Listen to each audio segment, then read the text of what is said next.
All right, it is August 29th, 2022, our city council work session calling to order. It's notice to the public that council may vote to go into executive session for legal advice on any of the agendized items. Roll call, please. Mayor Deasy, Here. Vice Mayor Sweet, Here. Councilmember Aslan, Present. Councilmember House, Here. Councilmember McCarthy, Here. Councilmember Salas, Present. Councilmember Shimoni. Present. Thank you. Vice Mayor, will you lead us in the Pledge of Allegiance, please? Pledge allegiance to the flag of the United States of America and to the republic for which it stands, one nation, under God, indivisible, with liberty and justice for all. Thank you. And Councilmember McCarthy, our mission statement, please. Thank you, Mayor. The mission of the City of Flagstaff is to protect and enhance the quality of life for all. Thank you. And Councilmember House, our land acknowledgement, please. Thank you, Mayor. It's my honor. The Flagstaff City Council humbly acknowledges the ancestral homelands of this area's indigenous nations and original stewards. These lands, still inhabited by Native descendants, border mountains sacred to indigenous peoples. We honor them, their legacies, their traditions, and their continued contributions. We celebrate their past, present, and future generations who will forever know this place as home. Okay, we're down to agenda item number 4, our general public participation, starting with Gary Wright.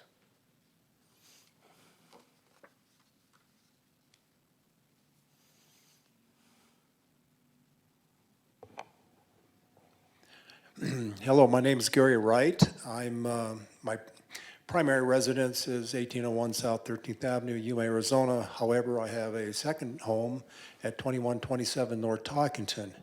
And a little bit about me, I'm a retired school teacher, retired pilot, and also I served on City Council of Yuma 2014 to 2017. And that was a great experience. But I'm here today just to give you some feedback, because we all enjoy feedback. And so I'd like to say first, on the Coconino Improvement District, working with Eli Reisner, I guess your chief planner for the CIPs. He's been really good. He's worked with me, explained the plans, and gave me a lot of insight what's going on, even though I'm not here with my second home, but he's very willing and very passionate to help out anybody that comes in with any questions. So I just want to give you some feedback on Eli. Also, I'd like to give you some feedback on your contractors out there on Crescent and Talkington, and those people are awesome. They're really working hard. They're listening to the homeowners. I see that. And I think that's really good partnership that the city has with the contractor, and hopefully the streets will get done. And then also on top of all that, we had the flooding, and that was interesting. So I got together with my neighbors and helped do sandbags and so forth. But I see that the city is really trying to mitigate this, and I think it's great. And if we all work together, we can come up with solutions on how we can retain that water from the burned area from the pipeline. So I just want to give you some feedback. I think Flagstaff's doing, as city government's doing a great job, and your leadership really goes down to staff, and staff really has direction on what they need to do. So anyways, I know that you got a lot of CIP projects ahead and working out this flood mitigation, but I'm sure you'll come up with solutions and answers and give direction to staff which way to go. But thank you so much, and I really look forward to this opportunity to tell you thank you, and thank you for all your leadership. Thank you, Mr. Wright. Much appreciated. Then we have our new CCC president, Crystal Albrecht.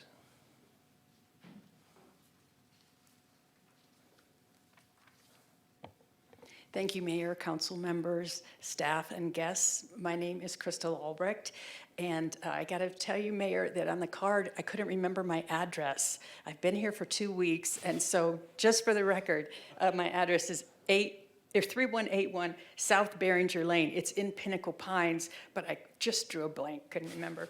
But thank you so much for allowing me to be here today to introduce myself to you and talk a little bit about some partnerships that we have with the city. It's my understanding that the city has partnered well with the college in the past, and another example of an up-and-coming partnership with us is with the new police academy that will be starting at the college come October 3rd. And this is a partnership with the city and the county.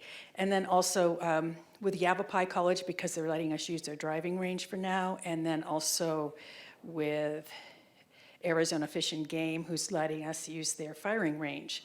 So we think we will have 20 students to start on October 3rd. All of the entities are reviewing the intergovernmental agreement right now, and hopefully it will all get in front of everyone's boards in time for us to start October 3rd. We think there'll be about 20, so that's wonderful. Of course, you know about another partnership that we have with the city of Flagstaff and Habitat for Humanity, the Starter Home Project. Very exciting.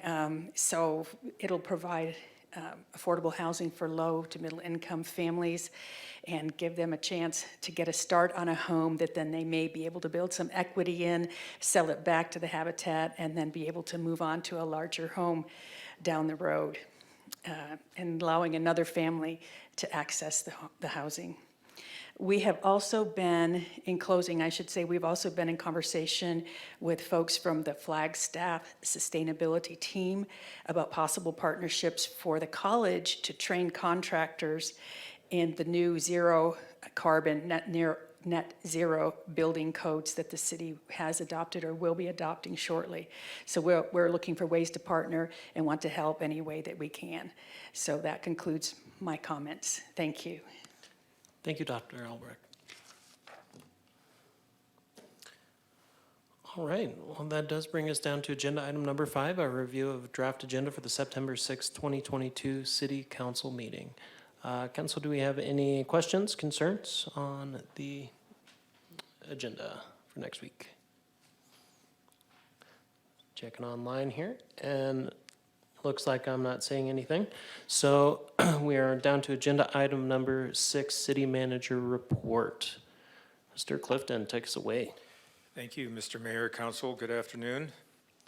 A beautiful afternoon today. This report, I believe, is the first one you've seen in a while.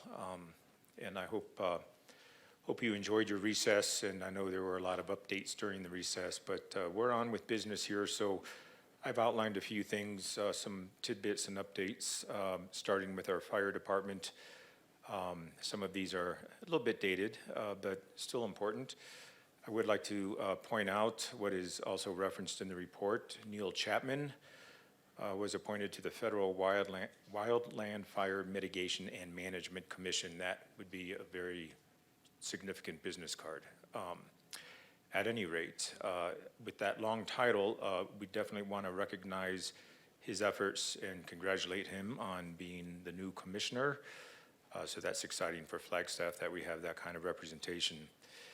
Some updates from our police department, including the heroic events of August 24th to, without injury, bring end to a kidnapping that originated in the valley and culminated here in Flagstaff with the successful retrieval of the infant who is safe at home. Some updates from Public Works, including updates or replacements to the LED lighting at some of our facilities. And I think you'll see throughout the report reference to what is commonly known now as all the efforts going into the sandbag efforts and the flood mitigation. Thank you to the gentleman who spoke on that earlier. Needless to say, a lot of involvement across the spectrum of the organization, and our street crews certainly at the forefront of that. And then some updates, miscellaneous meeting updates. Some of these have already been referenced in the past, so I will not belabor. I would like to invite Mr. Mayor and Council.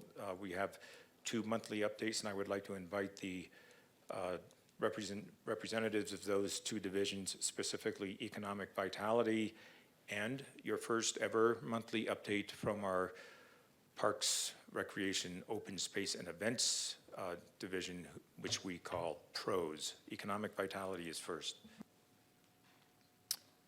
Good afternoon, Mayor, Vice Mayor, Council Members. Heidi Hansen, Interim Deputy City Manager. I am going to try to share my screen since I did not download this to this computer. And I see it, which is great.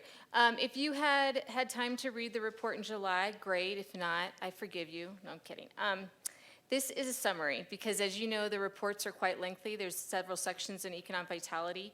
And some of the highlights that I did need to share with you first start with the airport. The website that we have been trying to do for the airport for a very long time has successfully been accomplished. So please go to flyflagstaffaz.com and look at the website. Give us any comments or any yahoos that you'd like. Claire Harper and Brian Gall, Missy Saher, Barney Helmick, Tim Skinner, and then, of course, all led by Trace Ward, who is sitting in here today, our CVB director, have made that website happen. We also started a new newsletter for everybody that is out, a vendor that's out at the airport. It's called In Flight. I know, we are fun. And we're definitely going to make sure that you get to see those newsletters as well. It tells everything that's going on at the airport, and if you're a tenant at the airport and something is not working or something's getting taken care of, we have a lot of construction going on, you know, we have a lot of CARES money that we're going through, they'll be able to see what those updates are. We also have started Facebook, Twitter, and Instagram for the airport, so I hope that you will follow us. I will say I was the first friend on Facebook. Thank you very much. And I continue to try to share everything I can about the airport. We are working on terminal marketing, and that is actually a revenue stream that we will be having. We used to work with a third party called Clear Channel. We decided to take that in-house so that we can keep all of the money, and we can use that to put back into the airport and do things that we used to have to rely on the general fund for that we're hoping we won't have to do again. Again, we actually do advertising on the Mountain Line buses, and this is one of the new installments, just reminding people to fly Flagstaff first, and that we have daily flights for them. You'll be happy to know we continue to make improvements to our runway, and we did a restriping. I know that might sound like something that you just do, but it takes a lot to be able to time that correctly when we have so many flights happening. So we have a before and an after, and that has been accomplished. Our employments and our total operations for the airport, we're remaining steady. As you know, we have some changes that are going to be happening with United Airlines, but right now American Airlines is actually giving us more flights than we had anticipated, which is great, to Phoenix and to Dallas-Fort Worth. We do still have the Denver route until the end of October, and then we actually have a conference coming up in November where we're going to be talking to some other airlines about doing service in Flagstaff. In community investment, beautification, arts, and science, you will know that we have extended the flower program that is in downtown to 4th Street. So you will probably see some nice flowers out there by our gateway sign, and we are trying to spread the love. City Manager Greg Clifton has asked us to make sure that we not just spend all of our time in downtown that we love and adore, but to also spread it out into other areas. And so we began in 4th Street, and then we'll be moving that along and sharing. The Coconino Scroll that we're doing, the beautification project at the airport that we're doing, we just did the medallions that are in the sidewalk, and we are actually we'll be starting to do the metal fencing soon that actually tells the story. The medallions in the sidewalk actually talk about the fencing, but quite honestly, with how things are going, we just got something started. We were like, if you can get it done, get it done. So more of that will make sense. We're actually also going to have a brochure that we promised you so that people can understand what the scroll is and the story about us. We're also going to be, we're doing the library entrance, the ADA project. If you haven't noticed, there's construction over across the street, and we're going to get ourselves back into compliance for ADA. And we will also be doing the library entrance beautification arts project that will follow that. You're going to love that as well. We also had some public discussion and meetings for the Lone Tree Overpass. You asked while we were talking about Lone Tree if we put a beautification element there, and so we are starting that discussion, and we'll be coming back to you about that. I can't remember which of you asked for that, but we heard you, and we're doing that. For Park Flag, we had kiosk maintenance, and for many of you that work down there or actually just go park down there, you would realize we had some issues with our chip readers, and those are all finished and fixed, and there are no more problems. And then we also just put out our Park Flag annual report, and if you'd like to get a copy, you can actually go to parkflag.org and read more about it. Business attraction, there's a lot of things going on, but something I wanted to share with you is at AED, the Fall Forum is going to be in the Valley this year. We had it here last year, and they just like to rotate. If you want to learn more about economic development in Arizona, that is a conference or a forum that I would suggest that you try to attend. If you're interested in that, please reach out to me or Dave McIntyre, and we're happy to have you join us. Panda Express is in construction over at Flagstaff Mall, and High Country Motor Lodges has just done a huge overhaul renovation where Discover Flagstaff has gone over and checked it out. If you have any questions about that or would like to have a visit, please let Trace Ward know. Business retention and expansion, the Innovate Waste Challenge we all love, and so many of you always help us with that in the judging. We actually had a meeting, the staff had a meeting to see what we could do to make changes and to continue to make it productive for this year, so we're going to continue with that program. Lots happening with Joycone, one of our largest manufacturers, as you know, in Flagstaff. They are going to be working with the NAU Engineering College to invite students to work with the Joycone company on capstone projects. And so that's going to be super exciting, and that connection was made through John Saltonstall. And then Jack Fitchett, our business attraction manager, and then Gail Jackson, our president of Icona, brought the Arizona Tech Council tour here. I think some of you were able to participate in that. And again, there's just some fun pictures down here showing everybody getting together and collaborating. And of course, we had Whitehall there, we had Catalyst Space Technologies, WL Gore, and we had NAU. Moving on to the library, I hope Councilmember Shimoni is listening to this because this is pretty exciting. East Flag Library, we had the CATS bus launch event, and CATS is the Community Assistance Team of Flagstaff's mobile outreach bus. And they actually had it in the East Flag Library parking lot where they had local vendors come out with tables, hamburgers were served, people got to tour the bus, and they got to connect with those resources to understand what that bus is there for. And just so everybody remembers, the bus includes a shower, and it will be parked on Mondays over at that library so that people can actually utilize it that might need those services. We had a summer reading challenge, and the adult summer reading challenge was great. We had 506 people sign up and 137 completed. The point of the matter is that people are out reading. And the youth program is even more exciting. 1,095 signed up, with over half of those completing the challenge throughout the summer. And then who doesn't love Harry Potter? We had a scavenger hunt that we worked on with the library, with the DBA, and with the visitor center. And I think it probably brought out like 2,000 people, Councilmember Sweet. Pretty exciting. And last but not least, Tourism and Visitor Services, yet another award won by this amazing team at Discover Flagstaff, a governor's award. Councilmember Salas talked about it last week at Two From, and I appreciate her recognition. She was there with us, and you can probably see her in that picture giving her heart. And we had several stakeholders with us, and we had several tourism commissioners that came with us. And then the metrics are good. They were down just slightly for July, but we have a lot of reasons why. If you're interested in hearing more, Trace Ward can share that with you. I did send that to you on the lodging report. And then marketing and media relations, super big stuff going on here. Meg is sitting behind me, Meg Roeder, and she is making a lot of this happen with Lori Pappas and Sabrina, who is also sitting behind me. We had coverage on the following things, and then Greg, I swear I'm going to shut up, but these are important things. It's the 53rd anniversary of the lunar landing, so we continue to get coverage on our lunar legacy, which I know that you know is an amazing program for the city of Flagstaff. We've gotten coverage on the Flagstaff 4th of July laser light show because, of course, we didn't want to hurt our forest or to worry about forest fires, so we changed it. You will see fireworks in January, though. So we'll have them sometime, but we're going to do them in seasons that aren't going to hurt us. We also had the Arizona Republic talk about summer ice cream and hiking stories. Phoenix Magazine highlighted Flagstaff dining and our brewery trail.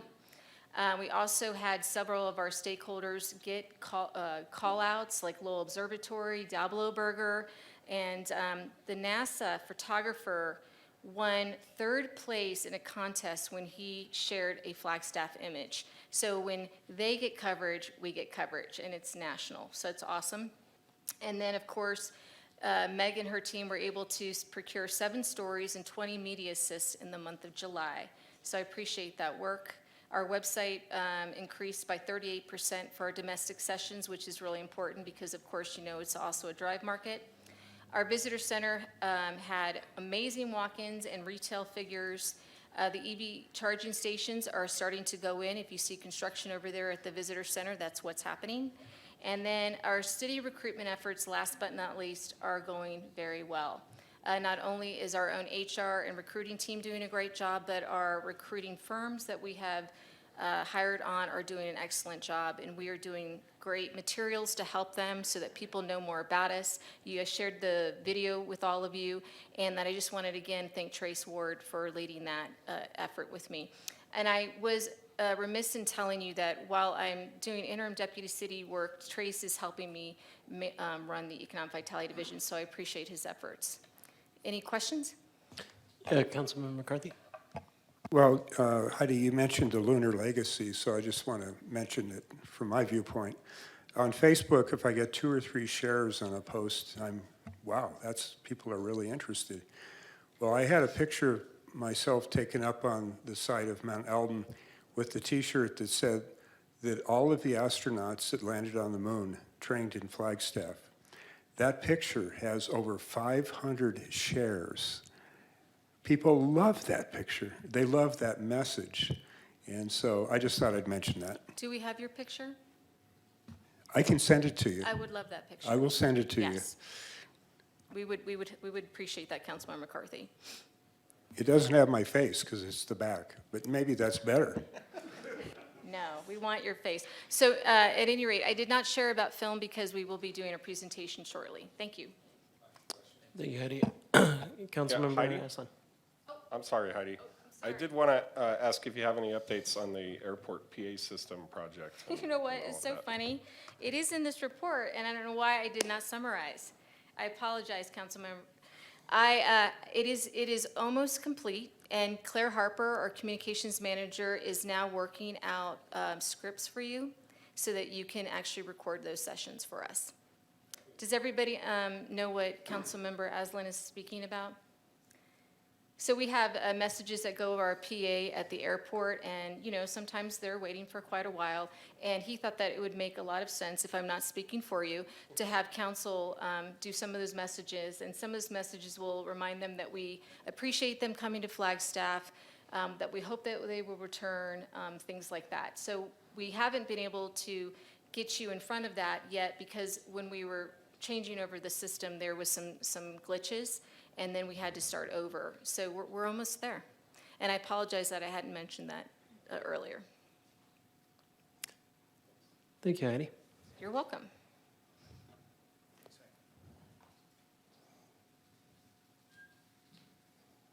All right, good afternoon. Let's see if this works. Awesome. So yes, thank you and welcome to our inaugural edition of our Parks, Recreation, Open Space and Events newsletter. We intend for this to be about monthly, and we want to highlight not only our coworkers but our projects and make sure that you can all see what we're doing throughout the city, because a lot of the work that we do is under the radar. You don't see our maintenance workers out there. They're out there early in the morning. They try on purpose to kind of stay in the background. So we want to definitely highlight the work that they're doing, as well as the rest of our awesome division. So this first edition highlights, I'm going to make that a little bigger, a playground project at Thorpe Park. This was a new playground that we were able to install with last year's funds. We decided that this became a priority project based on the condition of the last play structure that was there. This is for ages 2 to 5. We were able to incorporate shade, which is becoming more and more important in Flagstaff. And we've already seen a lot of great use for this play structure. We also want to celebrate our years of service and promotions. You'll see those as well. Parks and open space both have trail counters on our foots trails and in our open space trails. We're working on the images to actually show you what those trail counts look like. But in July alone, we had over 20,000 hits on those trail markers. So certainly summer brings out a lot of trail users. We're working on a new accessible trail in Buffalo Park. If you've been out there, you've seen pieces of it. Right now, we're still working on improving drainage, but we are experimenting with a new foots trail mix that you see in this picture. It's this lighter brown. I got a chance to walk on it about a month ago, and it's incredible how much quieter it is rather than the crunching of the other foots trail mix. And it's going to make this a much more pleasant experience for all of our community and visitors, and more accessible as well. Recreation was busy in July, focusing on Parks and Recreation Month. Each of our 4 centers and our community events program and athletics focused on activities. So at what you'll see here, sorry to keep scrolling around, but we had a Touch a Truck event sponsored by our team at Hal Jensen Recreation Center. That's always super popular. We also had a hockey tournament, weekend-long hockey tournament at Jay Lively. We had an ice cream social at Josie Montoya Community and Senior Center, and we hosted our first ever water safety day at the Aquaplex with some free swim lessons and information. It was a great month, and we're excited about what we can do next year. Open Space has been celebrating a lot out in the field as well.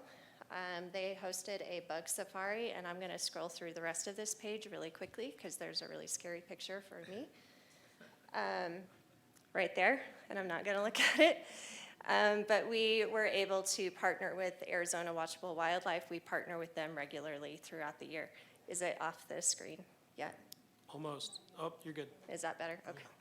And then we host a lot of volunteer events. We could not do what we do in the open space program without our volunteers.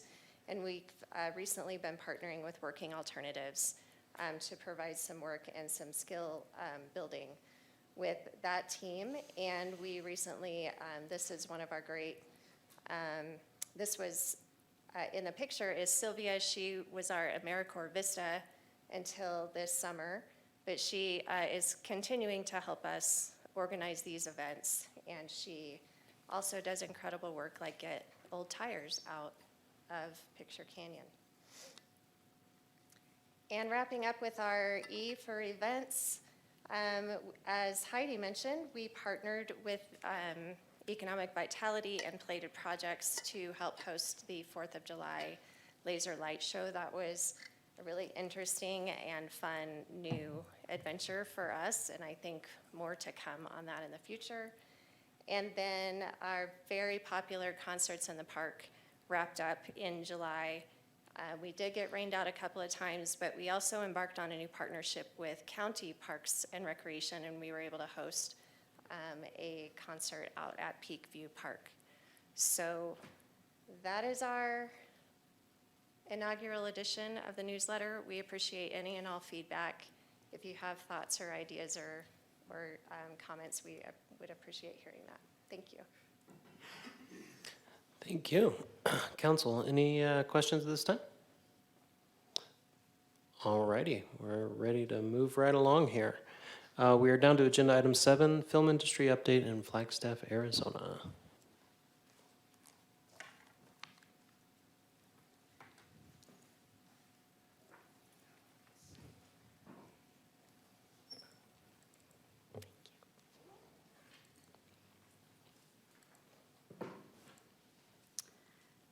Good afternoon, Mayor and Council. My name is Meg Roeder. I am the Discover Flagstaff Communications Specialist, as well as the Flagstaff Film Commissioner. And currently, I manage all of the responsibilities of the film office and serve as the Flagstaff Film Commissioner, acting as a liaison between production companies, location managers, the city of Flagstaff, and the public prior to and during filming. I perform location research, provide photographs, and contact information for various locations under consideration by a production company. I oversee Flagstaff film permitting process and act as a film liaison to local, state, and regional film offices, organizations, and agencies. So today, I'll be presenting on the Flagstaff film industry, an update, and following my presentation, the Arizona Commerce Authority Film and Digital Media Director, Matthew Earl Jones, will present an Arizona film update. But before I begin, I'd like to introduce accomplished film producer Peter Kershaw, currently working on the project Southwest Special. And we were fortunate enough in 2019, Peter and his wife, who is the Museum of Northern Arizona director, Mary Kershaw, moved to Flagstaff. Mr. Kershaw is working on this production utilizing Flagstaff actors, locations, and equipment. The project started filming scenes this year in 2022, and it will continue into 2023. You can learn more about the filming of Southwest Special at southwestspecial.pictures. Mr. Kershaw, he is an award-winning filmmaker with over 120 film and television screen credits.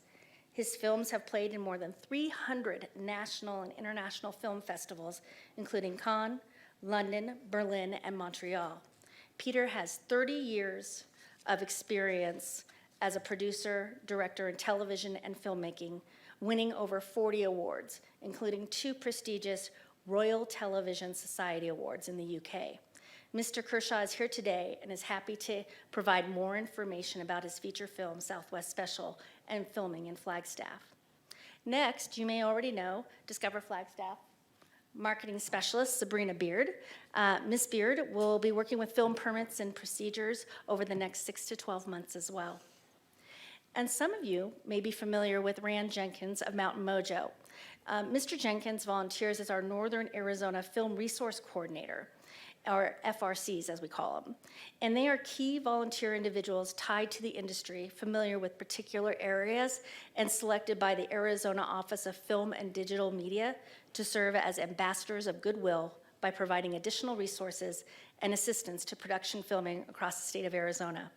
Rand is truly an asset to the Flagstaff Film Office, and his assistance over the years is greatly appreciated. Moving on, let's take a look at our website at discoverflagstaff.com. This is the landing page, as it will load up here in a moment. So this is the landing page that individuals go to when they have questions about film. There's quick links and clicks to location photos, production resources, firm permits, insurance requirements, and a few videos. So it's really well laid out, and I'd like to take a look at the first video here on the website. Hi, I'm Meg Roederer, Flagstaff Film Commissioner. Flagstaff is the hub of Northern Arizona. We have beautiful mountains on Route 66, and we have 4 seasons. We even have snow, and only 80 miles from the Grand Canyon. Choose Flagstaff for your next film project. Hi, I'm Meg. And then we have a little introduction about Flagstaff and what it's like to film in Northern Arizona as your production base, followed by a video with the state office that I will show you now.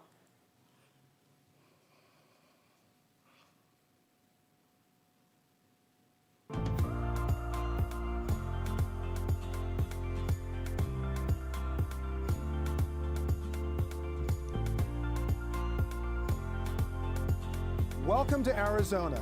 I'm Matthew Earl Jones, the State Film Commissioner. With 325 days of sunshine, the grandest canyon in the world, snow-capped mountains, and the westmost western town, Arizona truly is America's backlot.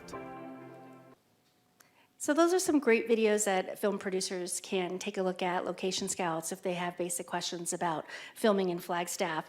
Also on this landing page, we have the Real Savings incentive program as a link to the state's website, which is extremely valuable for those looking to produce a film here.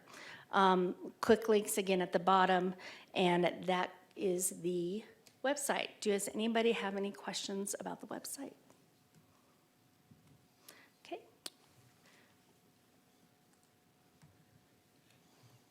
So I'd like to also mention some of the movie highlights you have there on the screen. So as I mentioned, filmmakers have chosen Flagstaff and the surrounding area as a prime shoot location since the early 1920s. You know, we have beautiful landscapes, panoramic views, four-season climate, neighborhood atmosphere, and historic areas. So it really hits a lot of the areas that filmmakers are looking for. Locations are readily available as well. Flagstaff is a great set in itself with a vibrant historic downtown. You know, we have the Amtrak visitor station, which is a very popular location. We have a college campus, attractions like Lowell Observatory and Arizona Snow Bowl. And you know, in film in Arizona, you're looking at a lot of sunshine, so the weather's really good. And so we offer endless variety of outdoor scenic vistas, and it's all within a few hours drive. And you may recall, you know, scenes of Flagstaff in National Lampoon's Vacation and Warner Brothers' Forrest Gump. Flagstaff filming ranges from feature films and television programs to commercials, independent films, and documentaries. Television shows include Travel Channel, Arizona Highways, Sister Wives, Beachbody, 90 Day Fiancé, and Triple D is also known as Diner, Drive-Ins, and Dives. Regular commercial filming companies include Under Armour. They film here regularly for their ad shoots. Nike also does that, as well as our local Flagstaff Deckers company. They produce film shoots for their national brands. And so, why do you think they come here? Well, I think the video showcased why productions are filming in Flagstaff in Arizona. The economic impact. Last October, the Travel Channel filmed a 2-hour season finale of The Dead Files about haunted Flagstaff, and this generated about $20,000 of economic impact to our area with hotel rooms and activities. This coming November, I'm working with a Belgium television game show, and they plan to film in Flagstaff for about 10 days. And our staff member, Jessica Young, is working with them on accommodations. And we estimate they're gonna probably spend about $50,000 while on market. Exposure. It's free exposure, free coverage, and recognition as a destination to multiple audiences. And plus, people love the movies. And a visit to a destination where they have a connection to the film enhances experiences and boosts visitation. The opportunity. Right now, filming in Flagstaff is basically an untapped area. The film office is currently responsible for film permit and processing, and there are no really proactive activities due to budget and workload capacity.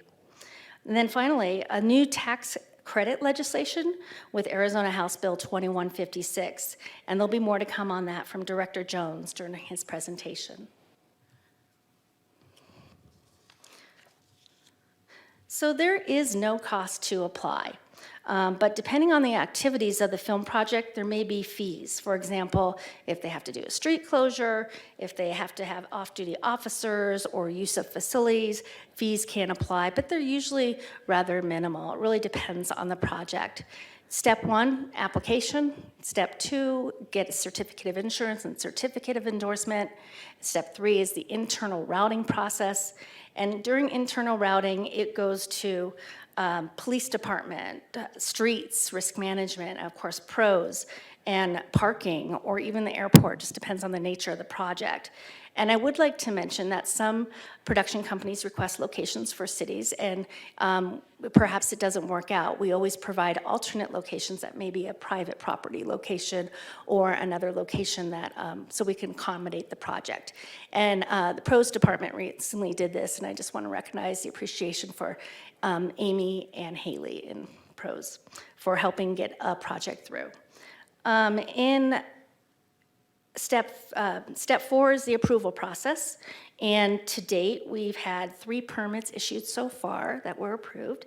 And in FY22, we had 12 permits, FY21, 8 permits, and FY20, 10 permits, as well as FY19 was 10 permits. Any questions so far?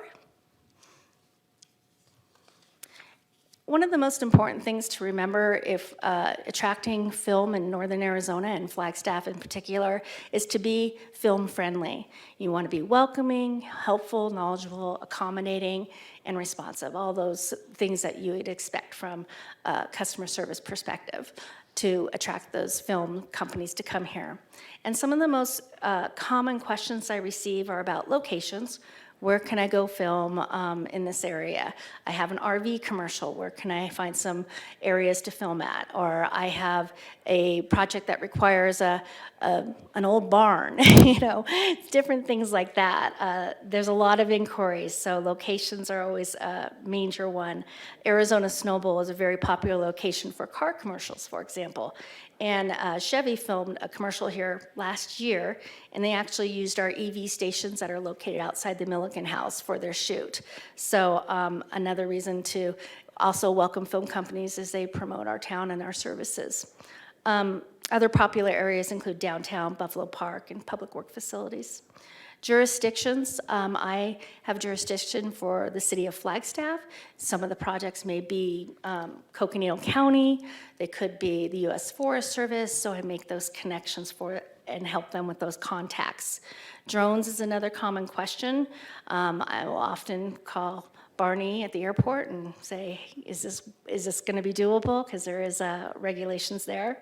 And then fees, costs, and incentives is another common question. So some of our next steps with film, we want to attend, exhibit, or sponsor film conferences and film festivals. So we do have a film conference coming up. It's called the American Film Market, also known as AFM. It's in Santa Monica, November 1st through the 6th. And Film Flagstaff is partnering with Film Tucson with the state's Go Film Arizona. And we're going to be exhibitors at this year's AFM with a booth to represent all those areas, the northern part of the state, the southern part of the state, and the state itself. Mountain Film Festival, Sedona International Film Festival, Sundance Film Festivals, and others are another way to promote film.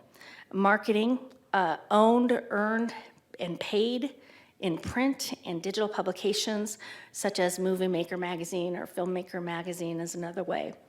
The budget currently covers membership to AFCI, which is Association of Film Commissioners, and travel for in-state meetings. Marketing specialist Sabrina Beard, as I mentioned, will start working on film as well at Discover Flagstaff.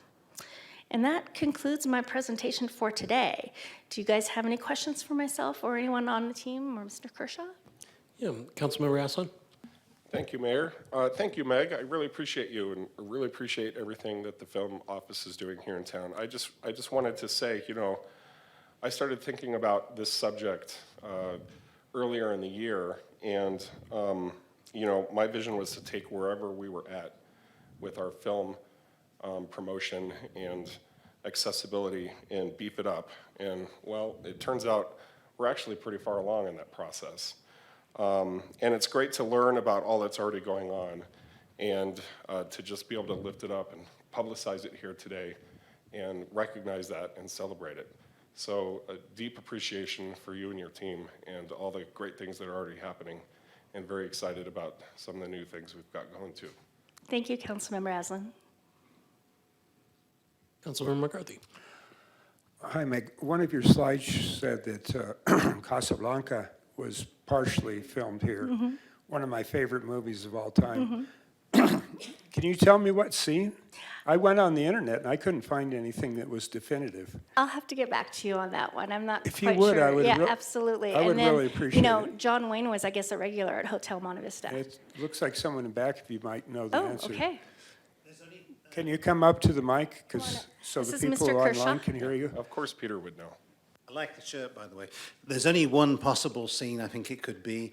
It's the scene where Victor Lazaroff comes to the bedroom and talks to Bogart, because Bogart was staying in the hotel. He was doing a different film at the time, and he couldn't go back to the studios to film. So that looks to me like the only scene that's really viable. There's lots of descriptions of other things about it, but from a filmmaking point of view, I think it's that scene. And I actually think it's the room that Bogart was staying in. That makes sense. And you said you like my shirt, so I'm I going to love show your you. shirt. Yeah. And the history behind that is that I made a movie, and after I made it, I made this logo up just for fun and made some T-shirts up and gave them to all the people that helped me with the film. Very Thank you. good. Thank you. Thank you. Councilmember Shimoni? Thank you, Mayor, and thank you, Meg and staff. Excellent presentation and very exciting stuff. Yeah, I just want to say I'm not too sure exactly what the next steps are for us in terms of, if there's going to be a budget request at our next budget, cycle or how this is going to progress. But it's very exciting to see this topic being discussed and being elevated to this level. So thank you, Councilmember Aslan and everyone who brought this to this point. My only real comment is just to be, extra sensitive around the culture aspect. I saw, I think, a Native American individual portrayed in one of the scenes, like one of the promotional videos. And I just want to make sure that we're being extra careful to be respectful to those cultures and not be, I don't even know what the correct terminology is, but portraying them in a certain light that maybe isn't the best. But that's beyond my expertise, but I just wanted to add that to the conversation and ask that we're just extra sensitive with how we portray cultures. Thank you. Thank you, Councilmember Shimoni. Trace? Mayor, Vice Mayor, Council, this is Trace Ward, CVB Director. I just wanted to say that because Meg didn't mention an actual figure, our budget is $1,300 for film. So, I think Meg has done an amazing job on the budget she has, and the city, a lot of exposure for the amount of budget we have. Obviously, we have a lot of shoe leather into this, but we are going to be looking at increasing that, hopefully, and we're going to be talking to the budget team in regard to that. And in regard to Councilmember Shimoni's comments, we're very conscious of that, and we've actually had discussions about that, so we'll make sure that we include Rose in on any promotional things that have to do with Indigenous peoples. Yes. Thank you. Thank you, Trace. Thank you, Trace. Can I piggyback off that? Yeah. Thank you, Mayor.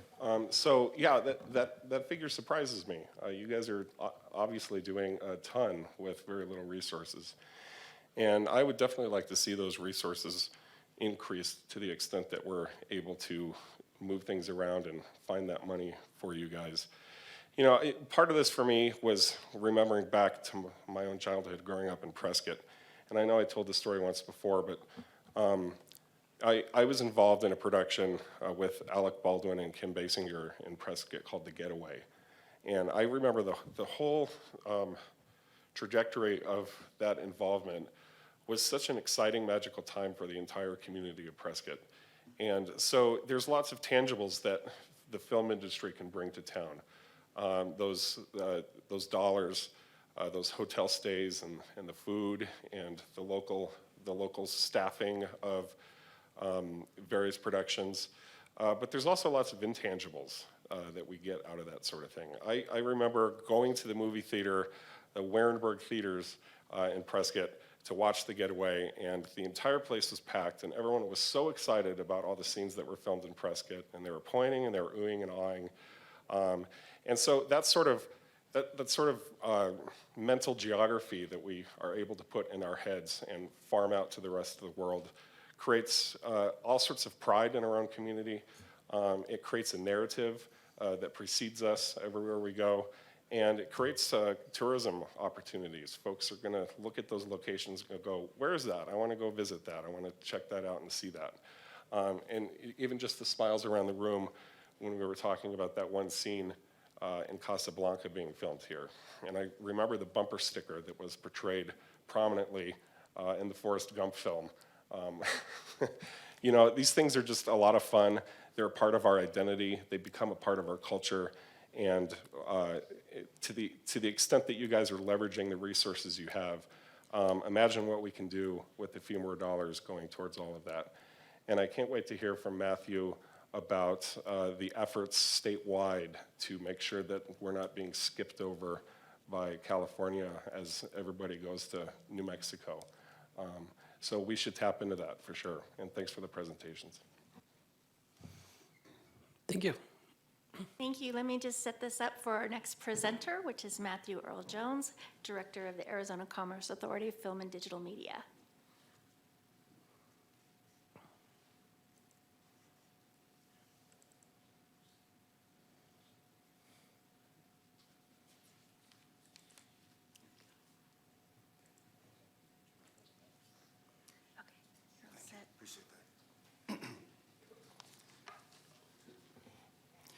Good afternoon, Mr. Mayor and Council.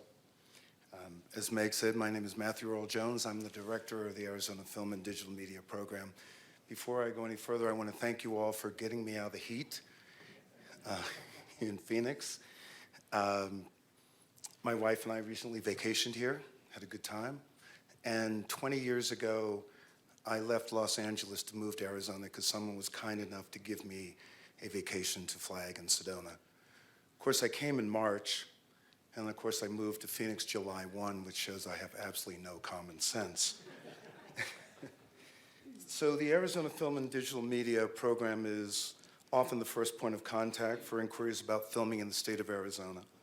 We maintain a statewide database of locations, crew, talent, and support services. We also develop and promote the state's film production infrastructure. Unlike the local film offices, we do not issue film permits.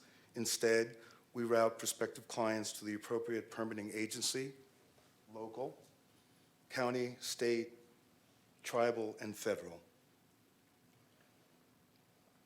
Little history of us: we were reestablished by the legislature in December 2016. We are a program of the Arizona Commerce Authority. I'm the director. Ramsey Wharton is the program manager, and today we welcomed an intern. So we are small but mighty. We are AFCI certified, which Meg alluded to. And I will take a quick second to talk about HB 2156, which is a 20-year tax incentive program.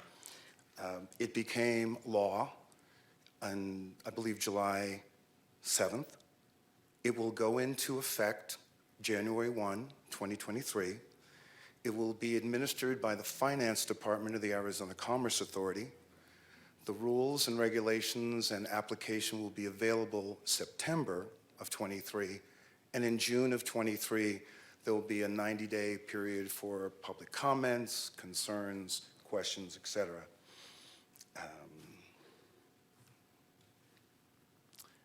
Our mission, being part of the Commerce Authority, is to promote Arizona as a film destination and increase the economic impact of film and digital media industry in Arizona. So in the past year, we've had some major developments, which I'd like to briefly share with you, as well as discuss our plans for what we believe will be an even greater upcoming year.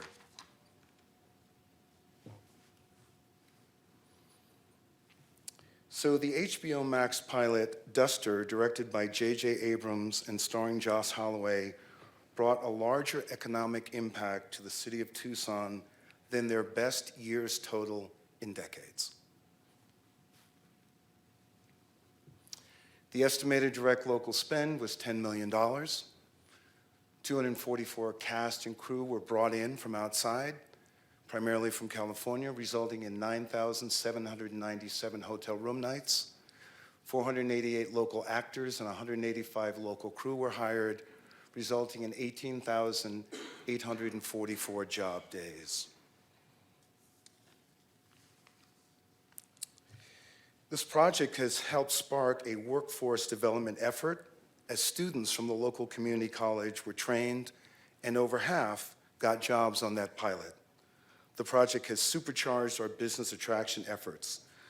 Currently, there are 4 movies about to go into production with a total estimated spend of over $6 million.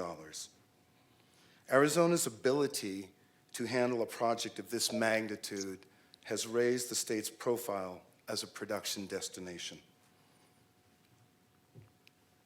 To build on the success of the HBO Max pilot and to make sure that all parts of the state are able to attract projects to their area, we have launched 2 new initiatives, the Arizona Workforce Initiative and the Film Ready Arizona Initiative. So the state, as I said, the state film program created the training program that helped make those jobs possible. And this year the state has expanded and will be statewide in FY23. The start date is actually October 3rd, 2022. Participating community colleges include Pima Community College, Glendale Community College, Scottsdale Community College, Yavapai Community College, and Coconino Community College. I would like to take a second to address the council member who asked about our respect for the indigenous population. Last year, Sandra Watson signed an MOU with the Navajo Nation, where the State Film Office will be working with Navajo Nation TV and Film to help promote filming on the Navajo Nation. This is a huge development. Rarely has this land been seen since the John Ford Westerns. And Hollywood has a love affair with indigenous culture, and also Hollywood is always looking for the newest locations. So we are now happy that we can facilitate filming on the Navajo Nation. We also know that most of the casino spots do not hire local members of the tribe. This is something we hope to change. In addition, Native culture is oral tradition, and most of the elders I've talked to are deathly afraid that their culture will be lost to the next generation. By training their young people to use film cameras, they can forever preserve their valuable history and their sacred stories. So to the council member, I want to let you know that we take this extremely seriously, and this is something that we actively are participating in, and we're very thrilled that Coconino Community College is part of it, because my understanding is over 20% of their population is Navajo. So this allows us to reach out and make good on our promise to the Navajo Nation without having to go all the way out to Diné College. In addition, we've also signed an MOU back in 2019 with the state of Sonora. The one location that Arizona really didn't have was an Ocean Beach. So in conversations with Gaston Pavlovich, who produced The Irishman for Netflix, which was a $200 million project, and is also, as he would say, the favorite cousin of former Governor Claudia Pavlovich of the state of Sonora, he pointed out that if Arizona and Sonora worked together, there would be no location that we could not provide. So in 2019, we signed an agreement to work together, the State Film Office and the Sonoran State Film Office. We did not lose anything because we did not have those locations. What it allows us to do is export our infrastructure into the state of Sonora so that Arizona crew, talent, and vendors have a new market that they can work in and exploit. So we're now not just trying to import jobs, we're able to now, through these 2 deals, export the state's expertise. So the Arizona Workforce Initiative, as I said, we identify existing businesses and workforce as training partners. These are also businesses that have services that are of value to the film industry. We train people with educational and industry partners to expand our crew base. Our goal is 400 new crew members per year with a 5-year goal of 2,000 new crew. Currently, statewide, we are approximately 2 deep, which means that if Peter's doing a project and someone else is doing a project, we're not in good shape. And even more important than tax credits is the ability of producers to hire locally, to find everything they need here, to source from local businesses, to get local talent, to get local crew. It makes no sense that companies are coming in and bringing a production assistant from LA. I can't think of why you would send somebody from LA out to find something in a local area only to have them get lost and come back hours later. So our goal is really to reverse that trend, and everyone has said that The ability to hire local is the most important thing. It's the largest part of their below-the-line budget. Below the line meaning everything other than the director, the writer, and the producer and the stars. So basically the people who are on set working every day, if you have to bring them from Los Angeles, that's a huge cost to them. There's a definite benefit to tourism, so we want to find a balance between the two. They're always going to bring their top people. They're going to bring their department heads and usually the level under. But there's no reason why the entry-level jobs should not be filled by local people from the state of Arizona.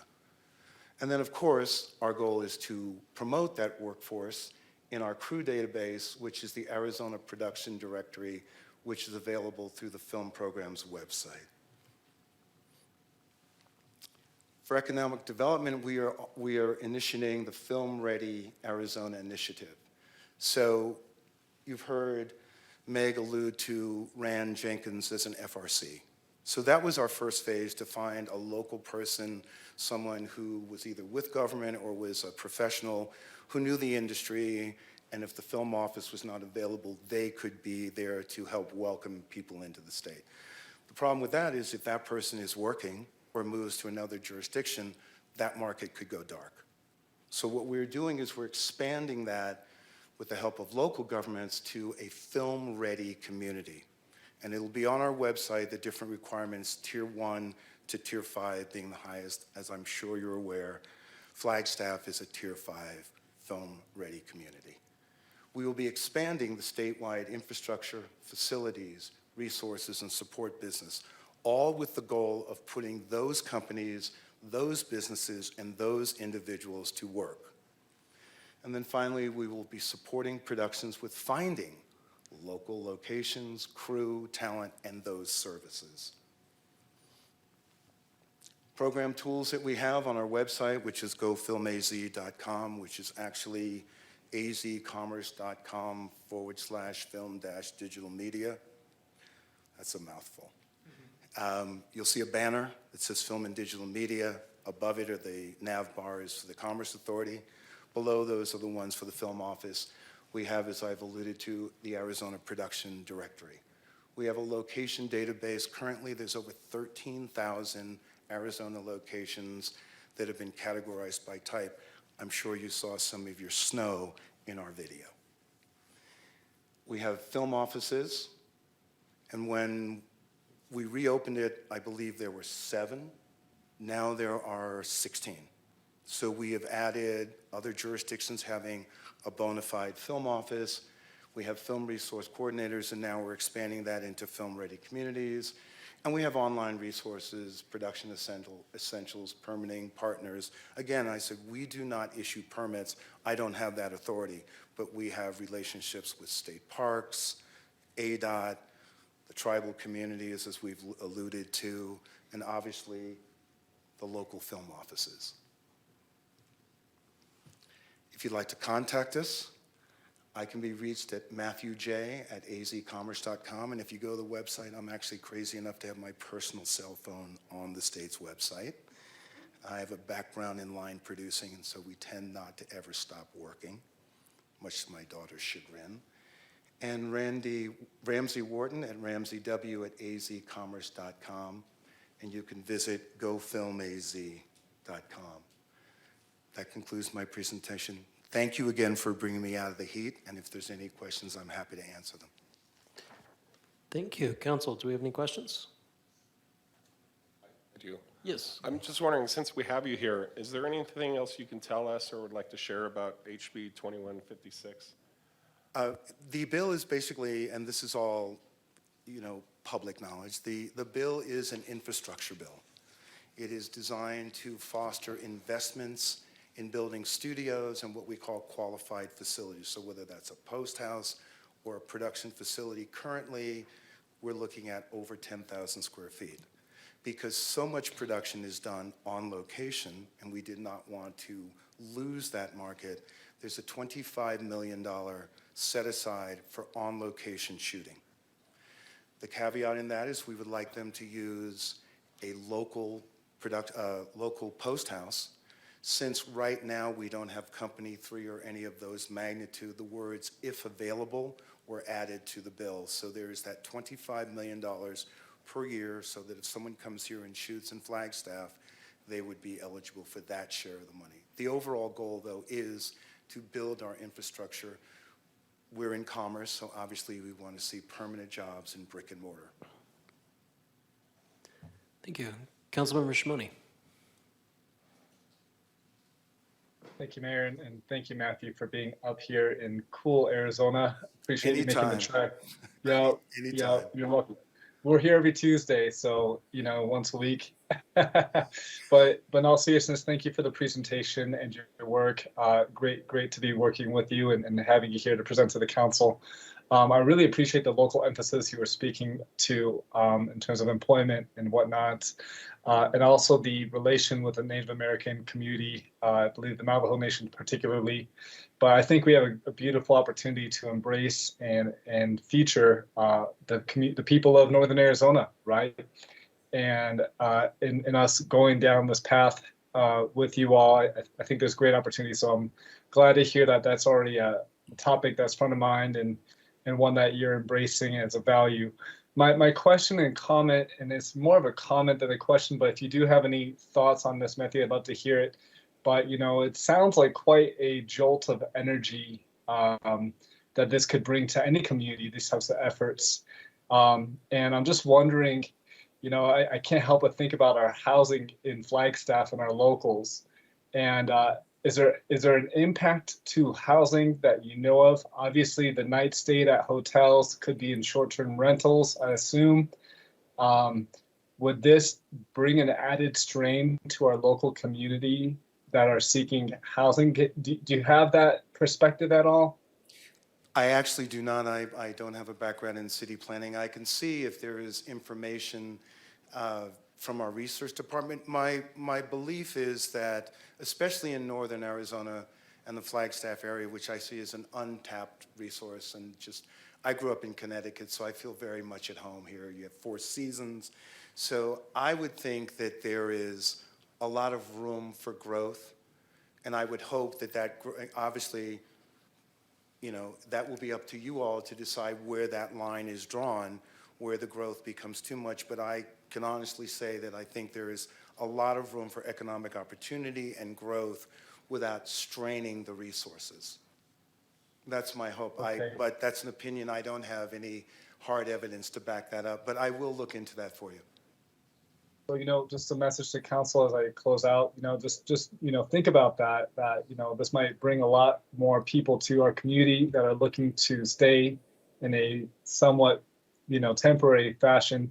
And so as we continue to see projects that are infill and that are maybe above density, keep this in the back of our minds that if we pursue this, it might result in a higher strain on housing for our locals.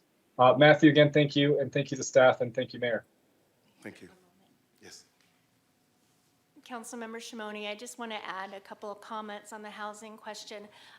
Most of the production requests I get, it's utilizing traditional accommodations, and we have on board quite a number of new hoteliers, and Jessica Young in our Discover Flagstaff meetings and events coordinates those accommodations for bids and bookings.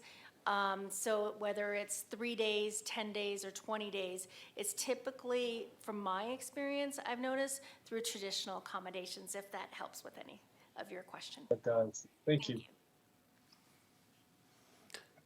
Thank you. I'm not seeing any further questions or comments, so we can move right along. Thank you so much for the presentation. Very informative and a lot of stuff I was not aware of, so much appreciated. Thank you, Councilmember Aslan, for bringing this up to us. With that, we are down to agenda item number 8, our post-wildfire flooding update. And got a whole crew back there.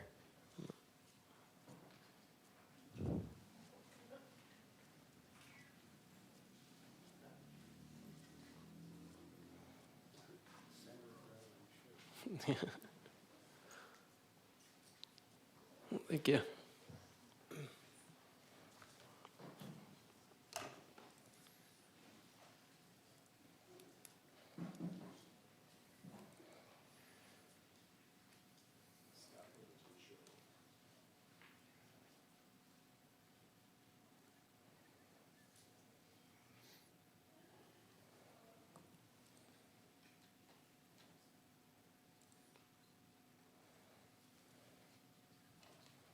All right, good evening, Mayor and Council. Scott Overton, Public Works Director here at the City of Flagstaff. Also served this past year as your incident commander on the IMT for our post-wildfire flooding events. Tonight, we're going to take a fair amount of your time. We don't necessarily want to apologize because it's really good information. But we are going to spend a decent amount of time talking about both of the watersheds that are directly impacting the residents of the City of Flagstaff, primarily the museum, Spruce Wash, and the Pipeline West effects that right as before you went to recess, of course, we had the pipeline fire, and then you were quickly briefed on that as it was winding down, and then as you were heading out to recess, we quickly transitioned to post-wildfire flooding response. So it's been a busy year. We are going to cover both sides of the city events that we have been working through the summer on. One, the museum flood area update. You will see in both categories you're going to receive a similar update. One will be on the monsoon season to date, some of our capital project work, some of the costs in our finance group, and then more communications work. So again, both sides, museum on the Spruce Wash and Pipeline West areas. Pipeline East, we know, is also a very important topic of the community. We have worked with the Flood Control District and the county, and we will be receiving a much larger update from the Flood Control District that will encompass all of these burn scars and post-wildfire flooding, but that one will focus a lot more as well on the Pipeline East side of the event. Tonight, just for sake of time, we're going to focus on the impacted areas to city residents. But again, it's not to underscore or overlook Pipeline East and all of the 8 watersheds that they are dealing with just outside of city limits.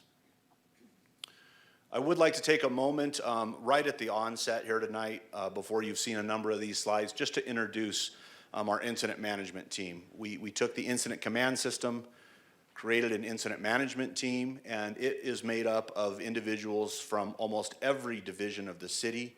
If I could ask those of you online to turn on your cameras if you're with us remotely, or if you're in the audience or with us from staff, if you could just stand for a moment. These folks really have put in a tremendous amount of time. They're not all here. There's probably 25 total on the team. I personally want to thank them, and then you see a number of them online with us as well. Just a tremendous effort on top of their everyday role and responsibility within the city government.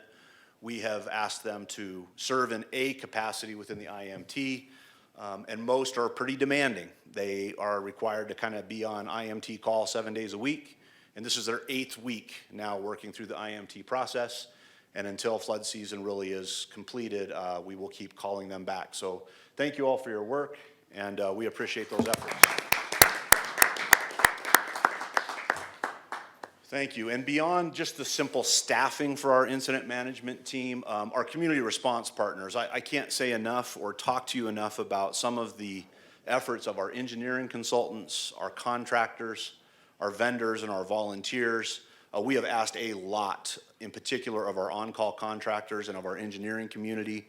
They meet frequently each week, and we are tasking them with what I consider almost impossible circumstances to try to provide us with good mitigations. And they're doing a great job modeling and showing us things that work and things that don't work, and designing things as quickly as possible. And then we're moving contractors to project work right behind them. So just another very large thank you to our outside consulting work, and we have used almost every single one from across the community in the last 8 weeks, and very, very grateful for their communication skills and their ability to break down very complex issues with us so that we can understand them on behalf of the community.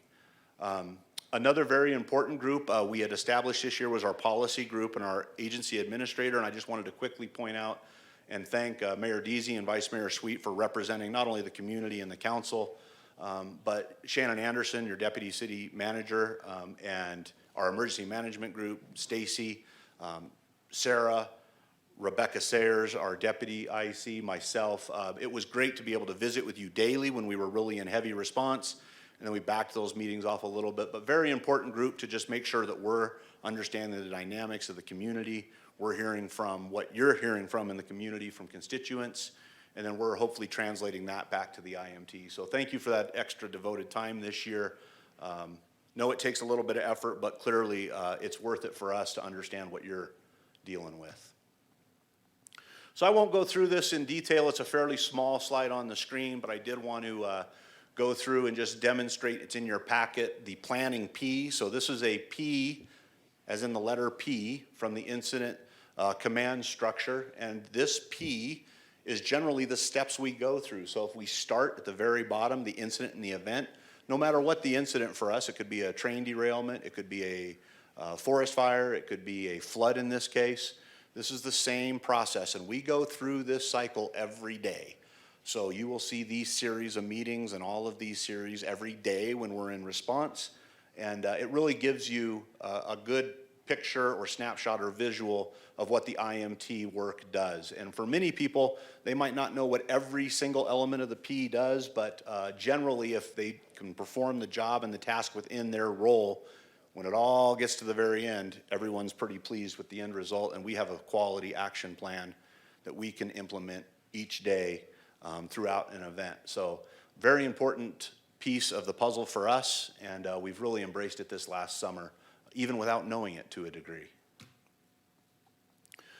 So now I want to give you a very brief overview of the terrain that you're looking at. And again, for those of you who are most close to this, this may be a little bit of review, but it's very important that we understand why we have the dynamics at play. We really have 4 fires that we're going to discuss, not so much tonight, the 2010 Schultz fire, which of course was 12 years ago, but kind of the same footprint as this year's pipeline fire. In 2022 early season, we had the tunnel fire out on the east side.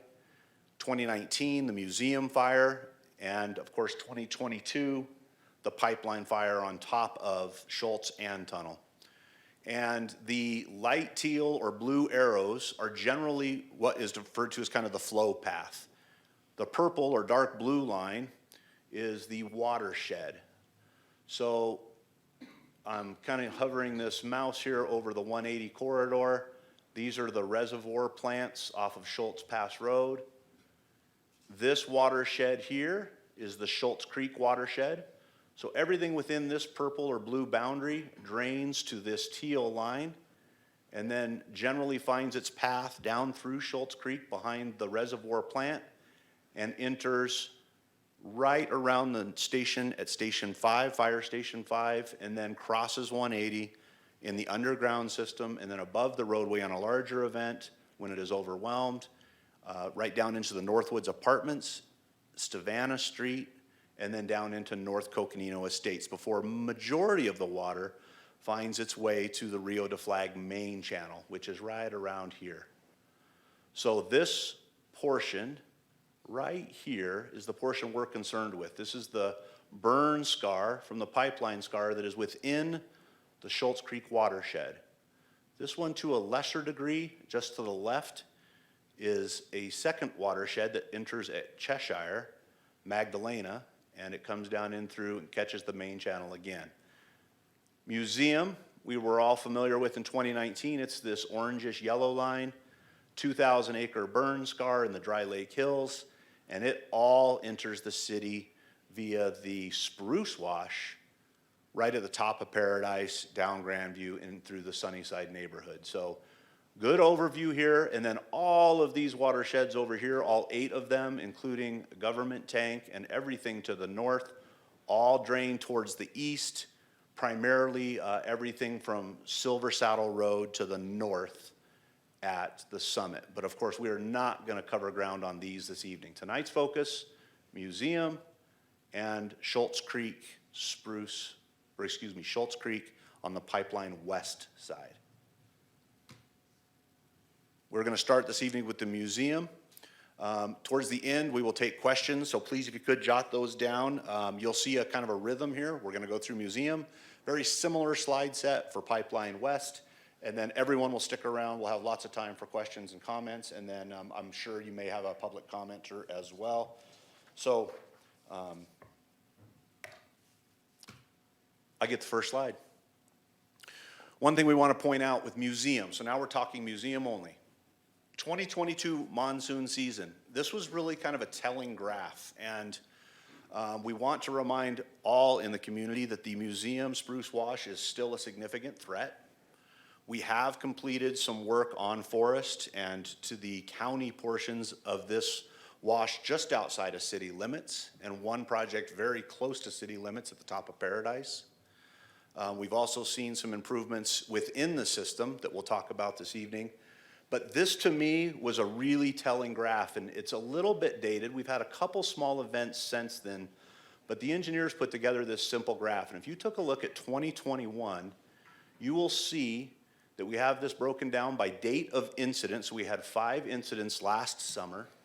And if you take a look at August 17th, our largest flow date, you'll see a total of 3.35 inches in the Spruce Avenue wash, with a very large event on one of the rain gauges at 3 inches, but clearly you saw a large event last August. And then we saw some very similar events in 21 that overwhelmed the system, but if you fast forward to this year, we've had 3 events on the museum burn scar with no overtopping, and we've not exceeded the capacity of the channels. And everyone's kind of speculating, what does this mean? Does it mean it's been fixed? Well, the answer is we've done some improvements, and they're meaningful, and they're doing good work. But no one is real comfortable saying it's completely healed or it's completely ready to move on. We just have not seen the same type of rainfall that we saw in 21 in 22. So until we see a real test on the museum scar, majority of the models are still showing a very, very similar likelihood should we get the rain event on the scar. It just really demonstrates, for whatever reason, these storms have moved to the west and to the east, and haven't done a real good job of falling on this location. Great news for the people that live in that path, but I want to caution that we really keep that in mind, that we have not seen the same type of rain events that we saw last season. We have seen those on the pipeline east side, however. All right, Christine Cameron, I'm assuming you're online. This one's yours, and I will be back, but a number of folks before me. Okay, thank you, Scott. Hello, Mayor and Council. Christine Cameron, Project Manager with Capital Improvements.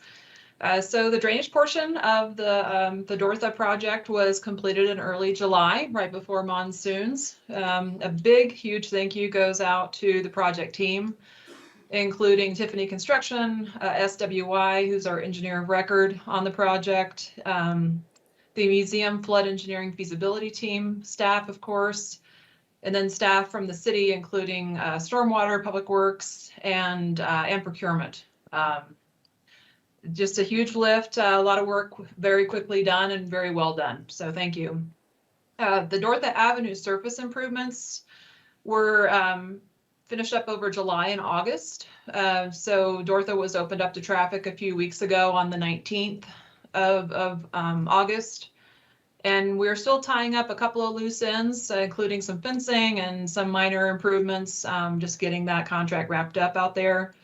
And the real estate group is working to finalize the easement procurement. So that is still outstanding and in the works. It's been a pleasure to work on this project. I've heard firsthand from many community members of how thankful they are that these improvements went in. So I will extend that to the group and to council. And thank you very much. And back to you, Scott.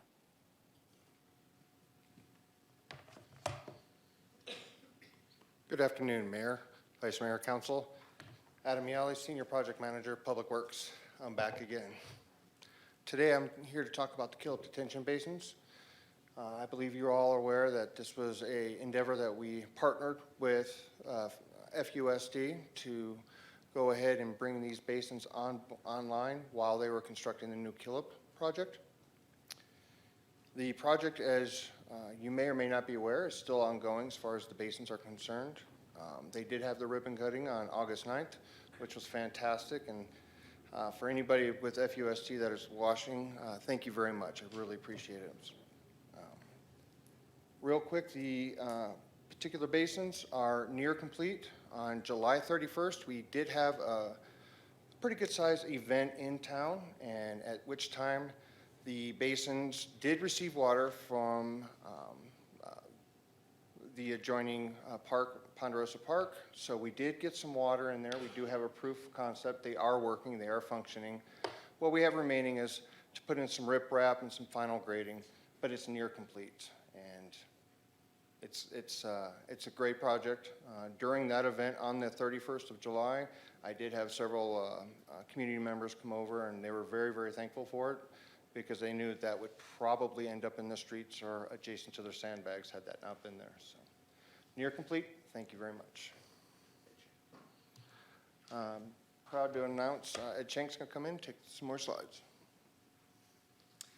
We're just going to keep up this steady stream of folks. So good afternoon, Mayor, Vice Mayor, Council members. Ed Shank, Stormwater Manager. I'm going to talk a little bit about some of the on-forest work. This is work that the County Flood Control District is doing with both the Forest Service as well as NRCS, the Natural Resource Conservation Service. They have a series of alluvial fan restorations upstream of the city. 3 of them have gone in to date. One is on the west tributary, one is on a private parcel in Mount Eldon Estates, and one is at the end of Paradise. There's a 4th one that's going on this fall. They're just waiting for the, I believe it's Mexican spotted owl. It's an endangered species, the nesting period to go through. So these 2 pictures here are from a rain event on August 7th. You can see some of the flow going through those alluvial fan restorations. The purpose of these projects is really to allow the water to spread out and drop out sediment and debris. A little less so to actually detain water, so it's not actually meant to slow the water substantially. It's mostly there to clean it up as it moves forward so that the stormwater system is not overwhelmed with sediment or debris. As Scott mentioned, we haven't really had a true test of this system just due to the lack of large storm events on the museum burn scar, which obviously is a good thing for Grandview and Sunnyside.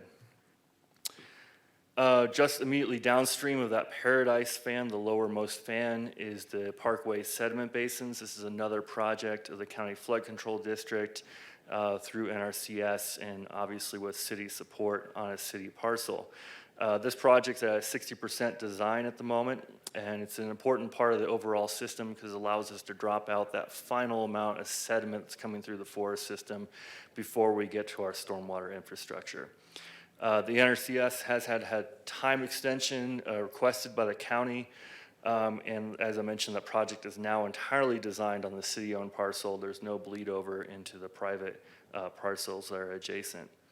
We're working on utility relocations right now, the design for that, and survey work. Expect major excavation in early spring of next year.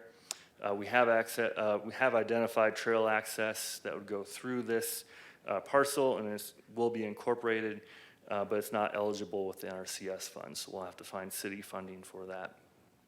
This is a major landscape change, so we are working with neighbors as much as possible in terms of communication and outreach. Just a quick show of the design it stands now. This is 3 basins just upstream of Parkway, so in between Linda Vista and the top of Paradise. So each of these basins are in line with Spruce Wash, and each one will clean that water as it goes through. So it will drop out sediment and debris, and the hope is by the time you move through the last basin and go towards that culvert at Linda Vista, you'll have fairly clean water that can move through our stormwater infrastructure and down to the Rio de Flag. All right, and with that, I'm going to move on to Julie Lee. Real quick, Ed. I got a quick question. So are those Parkway projects, are they designed such that the sediment drops out and then we go in and remove that sediment to prepare us for the next storm? Yes, unfortunately, one of the downsides of detention basins or sediment basins is that they do require maintenance. So that it will be one of the changes that we will have to take on as a new level of service. We'll be maintaining these basins both on this side, the museum side, and the ones we're going to be talking about shortly on the Pipeline West side. Thank you. Welcome back, Mayor, Vice Mayor, members of council. Good to see you. All right, it's been, I was reflecting today, it's been almost exactly a year since we had the engineering summit. This was the statewide, we invited engineers, researchers, ecologists, we had members of Forest Service, USGS, many local consultants, experts in their field. We all got together about a year ago to talk about how to mitigate museum flooding, museum post-wildfire flooding. And so here we are today. So much has happened in a year. As you may recall, phase 1 of the feasibility study was taking those ideas from that engineering summit and boiling them down into ones that, okay, we think these could stick, these could work. And one of those that we brought forward to you was conveyance of spruce wash. How can we maximize the capacity of spruce wash? And so this was a concrete box culvert from Linda Vista all the way to Route 66. Which is a considerable project. About the time that was being evaluated and wrapping up, you had this opportunity presented, this partnership with FUSD for the Killip detention basins.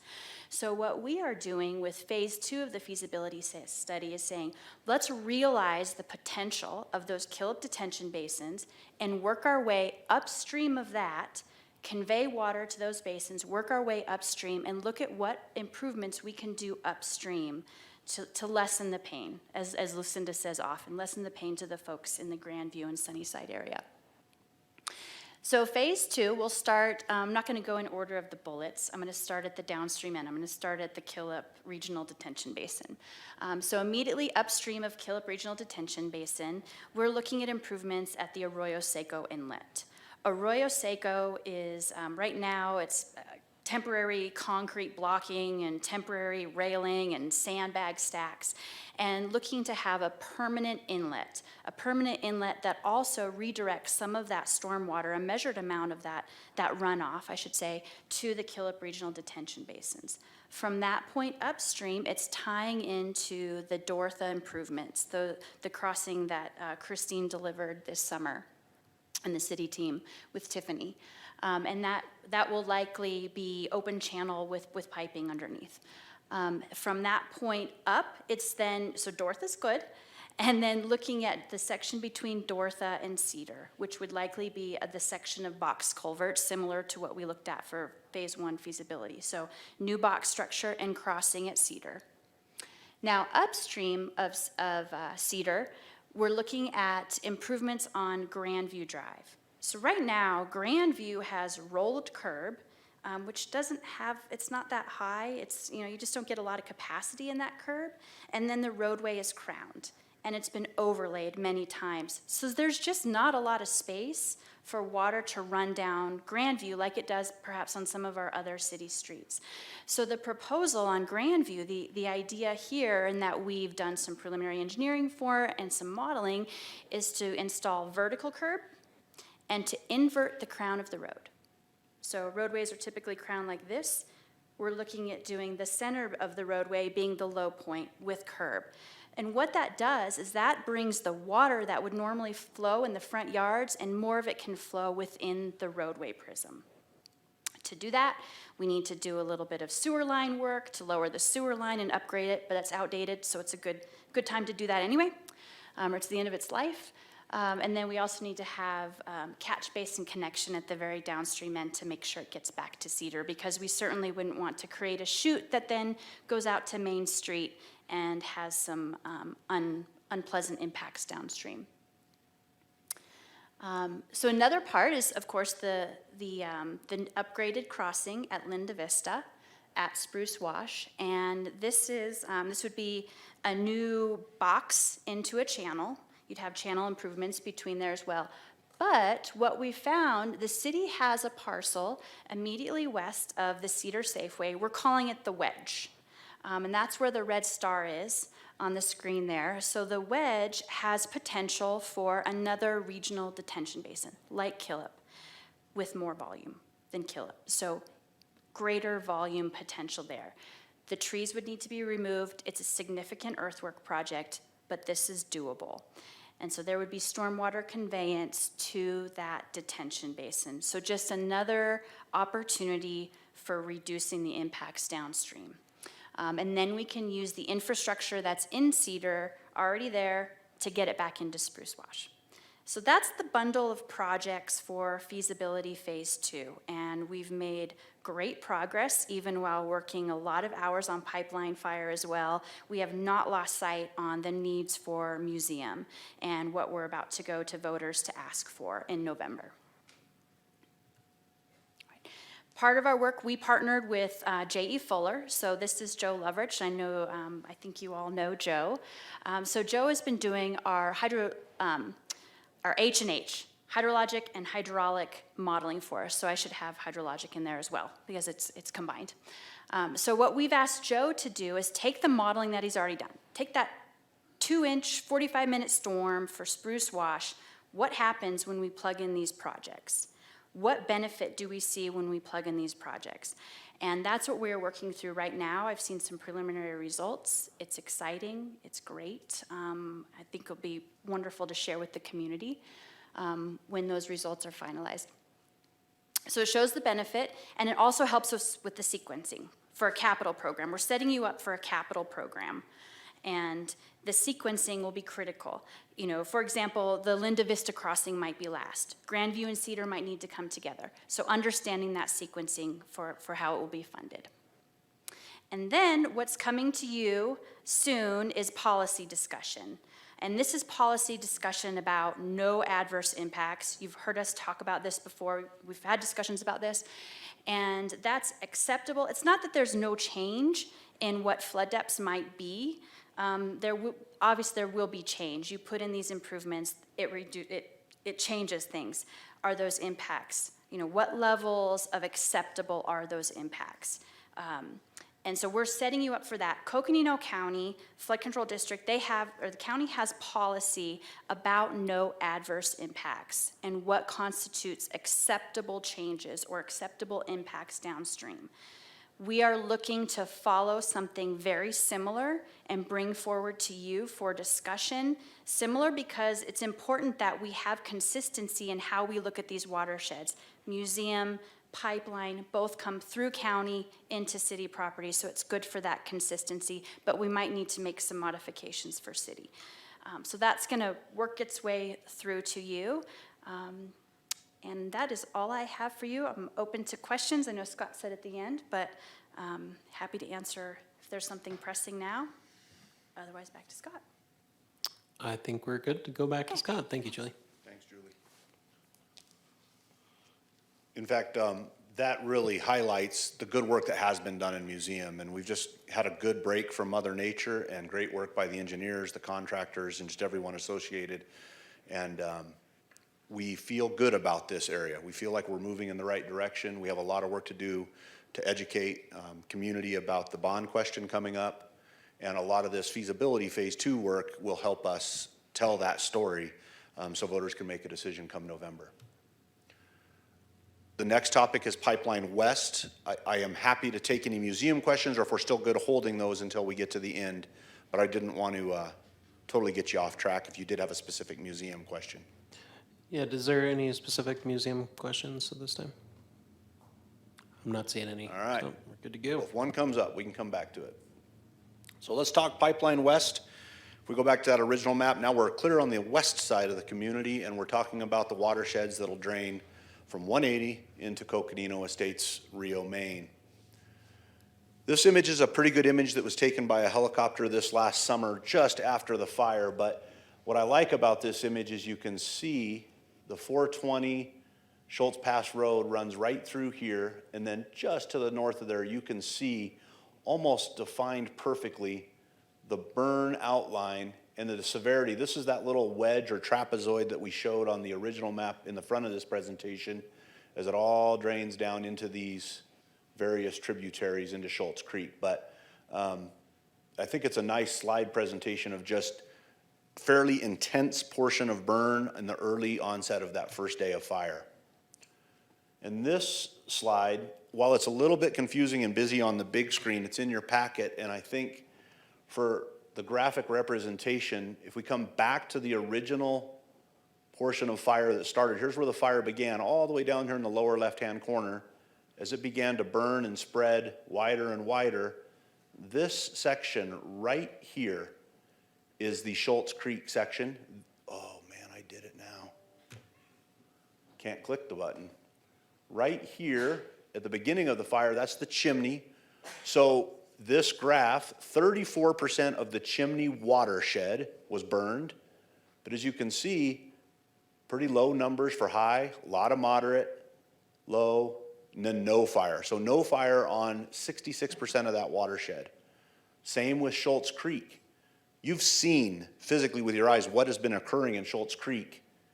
It's only about a third of that watershed that is damaged or in peril. But there are some high and moderate burn severities. So this map that came out helped us understand, and the modeling folks understand, these bright reds are bad. And the bright greens are a little bit better, but this was where it came up Schultz Peak. This was that Monday that really burned aggressively. And I think it demonstrates some of the efforts of Forest Health, and you've got another presentation coming soon about watersheds and forest health and forest prevention work, and our forest folks will come in and speak to that in our fire department. But for us, really a pretty significant impact to a watershed and still a fairly small percentage comparatively to the actual watershed quantity or total. And then this also shows pretty dramatically all of the 8 watersheds that the county and the flood control district are dealing with on the east side of town, all related, but these all flow to the east. And then this is Doney Park, Timberline, Fernwood. And these poor residents have not caught a break at all this year. It's been brutal. So this next slide, we're gonna switch. You have not heard a lot about response. You were all on recess. We did have a number of events through here. I'm gonna turn over to Amy Hagan and Patrick O'Connor, and they're gonna speak to you about what occurs when we do have flood activity on Schultz Creek. Good afternoon, Mayor, Vice Mayor, Council. Amy Hagan, Parks Manager. I'm Patrick O'Connor with Water Services. We are co-deputy operation chiefs because once we had these 2 separate burn scar areas and flooding areas, we needed to create 2 of us. Yes. So Patrick and I multiplied. Okay, flood response. We have so far for Pipeline West had 7 events. Some of those dates were in a previous slide. And then we just wanted to talk about some of that response, our stakeholder group that we're dealing with. Obviously, City of Flagstaff staff. We have ADOT with 180 being ADOT's jurisdiction, that highway. Coconino County partners, working with them, Flagstaff Fire Department, Flagstaff Police Department, Summit Fire District, and of course FUSD with our school district. So those are a handful of our partners in working, and there's a couple images there from some of our flood response events so far this year. Some of our response activities, we have a group of individuals that Patrick and I and a few of us others can reach out to. So we have field spotters. So when certain thresholds are hit on a couple of those burn scars with the rain gauges, we can send out observers, field spotters, start gaining an idea of what those floodwaters may or may not resemble. Right away, we start talking about road closures and any of those traffic control operations. And we've put whatever efficiencies in place so far with staging a bunch of our traffic control devices in specific areas within these 2, or within Pipeline West. Once it does flood and our response turns into debris and sediment removal on both the roadway and the foots, that runs parallel to 180 right there through Coconino Estates. And then once we're able to start getting some of that debris, sediment up, obviously roads are back open. Within the next few days is when we start really ramping up some of our street sweeping operations and getting those roads more passable than what they were originally. Okay. Patrick? I will take it on from here. So as part of the stormwater's contribution to this, we've identified utilizing the Francis Short Pond for additional storage in order to also settle out debris within the water, but to slow those flows down to downstream Rio de Flag, folks that might be affected by the Rio de Flag south of Francis Short Pond. I believe back in 1923, the Francis Short Pond was developed as a flood mitigation measure, and we're able to utilize that today. Water Services is currently monitoring the depth of the water and trying to maintain a certain distance below the dam to allow for a storm event. And then as soon as that storm event passes and we're safe to do so, we'll get back out and we'll work back and forth with the dam, the valving mechanism within the dam to control those waters. as well as vac truck operations. This is our stormwater and wastewater collections section of water services. The truck that you see pictured was newly acquired with DFFM funding for the stormwater collections crew within water services. This is kind of a key piece of equipment for any post-fire flooding events and just general maintenance of the stormwater collection system that we recently acquired.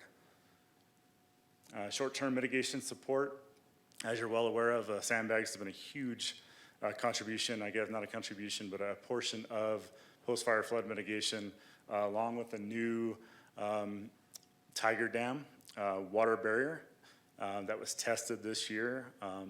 And this was work along with the city of Flagstaff and our local engineers to try this new product. And the pictures you see there with Tiger Dam, if you're not familiar, is in front of the Northwoods apartment, just south of the Flagstaff Fire Station number 5 on Highway 180. Thank you.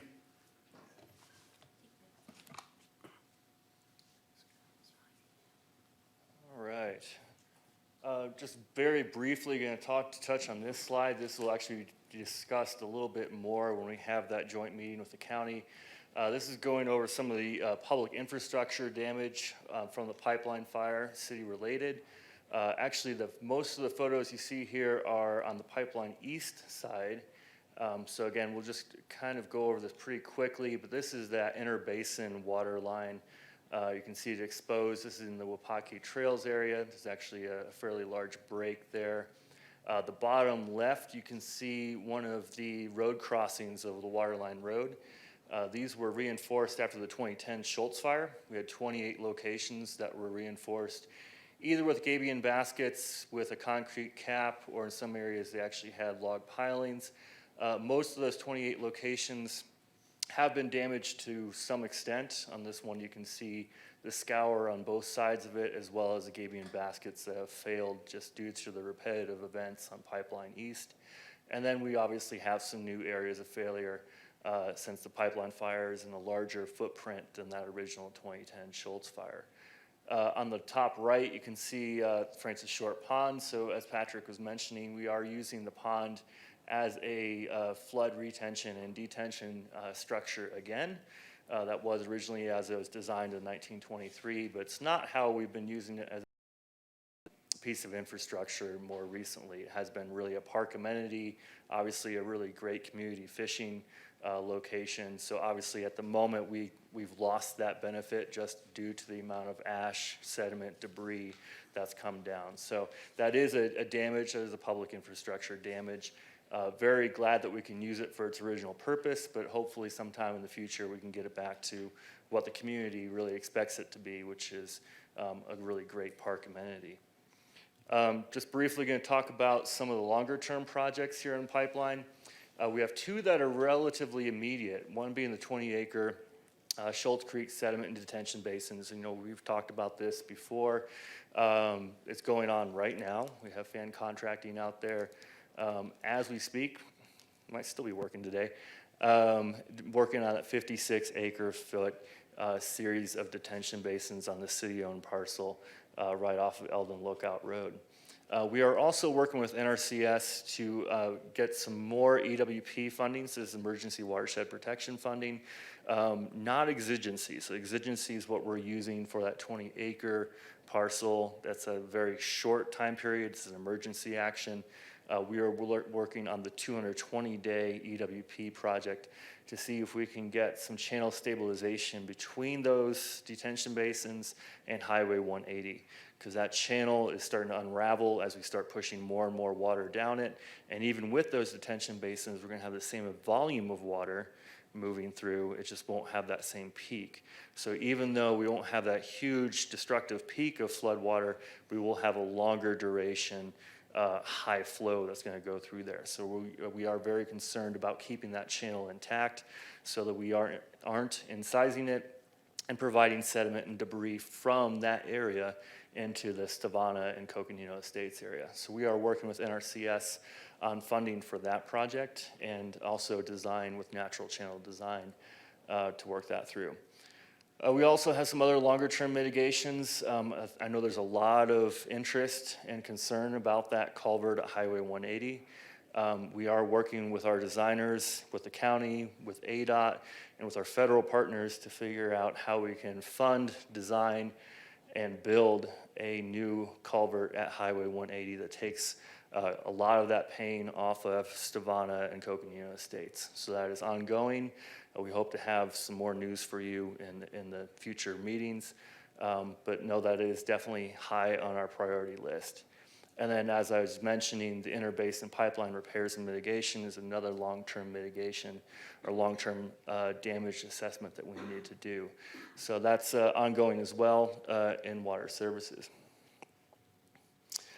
Jumping back to the Schultz Creek detention basins, so this is that schematic of the 3 detention basins on the 20-acre parcel. It's that city-owned parcel. We will have some incorporated trail access, future trail access in there. Eventually, we'll have some trailhead parking, historic interpretation, and some landscaping. If you go up there right now, it's very impressive. Fan contracting is moving very quickly here, and I'd like to thank Adam Mealy as our project manager, the city project manager, on this. We are roughed out most of that downstream basin already. They're moving really quickly and working on the other 2 basins as we speak. So really great work going on, and it's great to see this being done in real time. And with that, I'll move over to Brandy.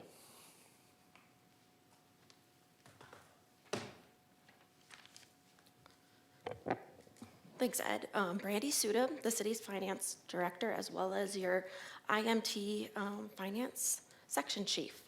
So I'm going to provide a brief financial update on the flood response and mitigation. So for the 2022 preseason mitigation, both for pipeline and museum, the city has spent just over $471,000. This includes staff time as well as commodities and other services.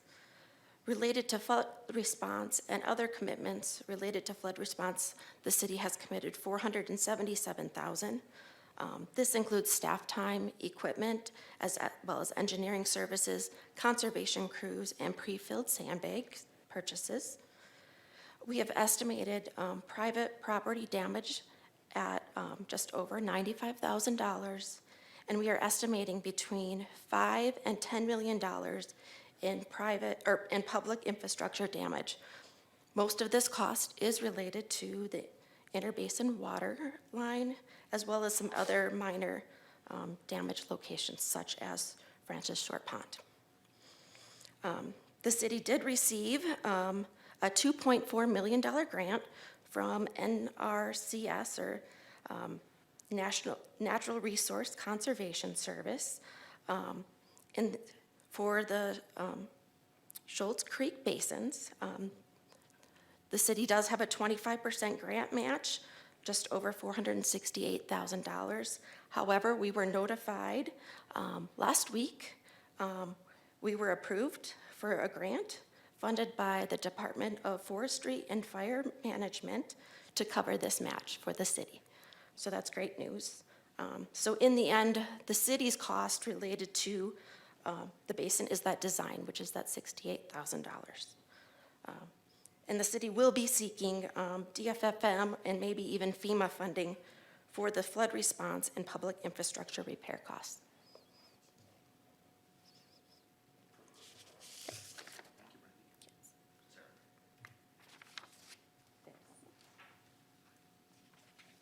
Thank you, and good evening, Mayor and Council. Sarah Langley, Public Affairs Director.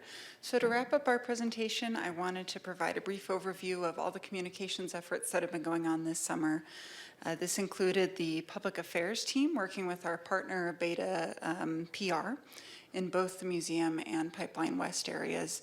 And it's also, of course, a very collaborative relationship, not just amongst the city, but also with county public affairs and with county emergency management as well. As you know, it was a very busy season, and we communicated on a variety of topics, including flood insurance, sandbags, flood risk, federal funding that we received, emergency alerts, and flood response. And I just wanted to point out kind of the numbers from this summer. We made use of a variety of different channels and mediums to communicate our message so that we can try and reach all of the folks who may be impacted by this. So that included things like electronic newsletters and social media posts, printed mailers and community information boards for folks who may not be online. We also did press releases and a variety of media interviews with TV, radio, and print journalists. So thanks to all of our city staff who agreed to participate in those interviews. We had a community meeting with over 60 residents who attended and were able to meet staff face-to-face and talk with the engineers about their properties or residences. And then, of course, we continue this work. We continue to receive questions from residents, either by phone or email, and we're constantly expanding our stakeholder databases to include more residents, and we're keeping our websites up to date with materials in both English and Spanish. So that's a quick overview for you. I just wanted to do a reminder for the community or anyone who may be watching later. If you are in the museum flood area and you have questions, feel free to visit museumfloodprojects.com or shoot us an email, give us a call. That information's right there on the screen for you. Likewise, if you're in the Pipeline West area, the website is flagstaff.az.gov/pipelinewest. And again, you can call or email us with any questions. So that's it from me. I'll turn it back over to Scott. Thanks. Thank you. Thank you, Sarah. And obviously, a sincere thank you to everyone that's been involved, and a lot of work, and we've condensed it into about 35 minutes here.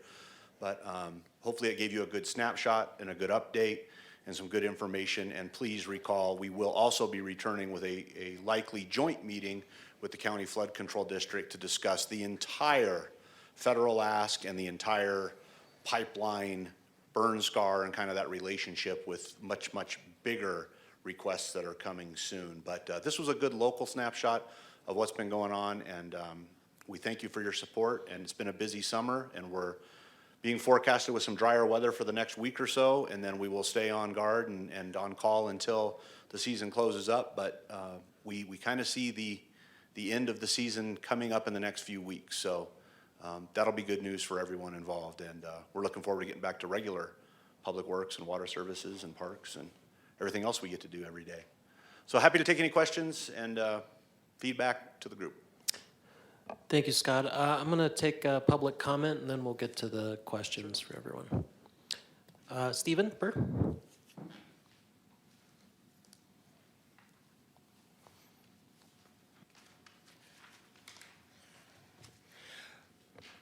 Thank you, Mayor, Vice Mayor, Council. My name's Steve Poor. I am a happy resident of 1640 West Avon Way. And I'm here to make a comment regarding some planning that was done. There was an applicant called the City of Flagstaff attending a meeting of Coconina County Planning and Zoning on March 28th, 2006. At that meeting, the city was getting approval, a conditional permit to build a fire station. That fire station is Fire Station 5, which was built. At that meeting, it was noted by all participants and agreed to by the city that they would take care of the culvert issue. The net result is the culvert issue is not solved today. That culvert issue is the culvert at Schultz and 180. That culvert drains down south of there to the apartments, where it goes from a large diameter to a small diameter drainage. According to the Coconina County Drainage Design Criteria Manual, that's illegal. We don't do that. That's been there for over 16 years. That's what's flooding my street, my neighbors, for the last 8 weeks. We want that moved up. We don't want that funded in 2027, 2025. This is an issue that's been waiting 16 years. And I know you're looking at some funding to do storm projects. This one should be at the head of the list and should be tackled like it hasn't been for the last 16 years. Thank you. Thank you, Stephen. We have some online participants as well. Yes, Mayor, I believe so. Jennifer Katra, you may unmute and give your comments now.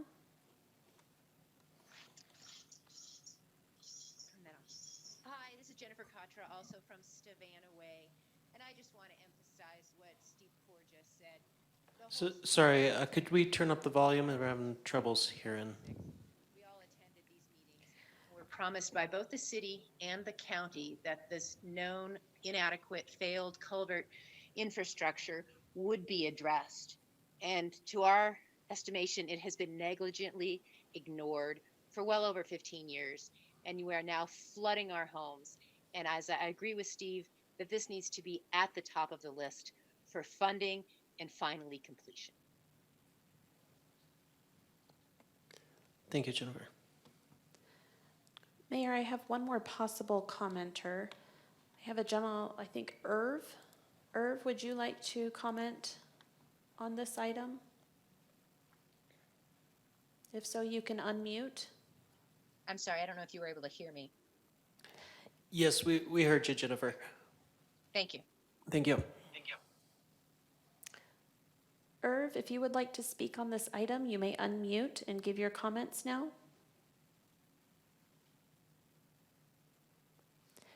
Mayor, I'm seeing no response. That was our last commenter. Okay, thank you. If they do tune in while we're doing the questions, please, feel free to jump them in here. All right. Well, we did have a question in the chat a little while ago, and this is backing up to the museum flood area. And this one is actually for Julie, if you don't mind.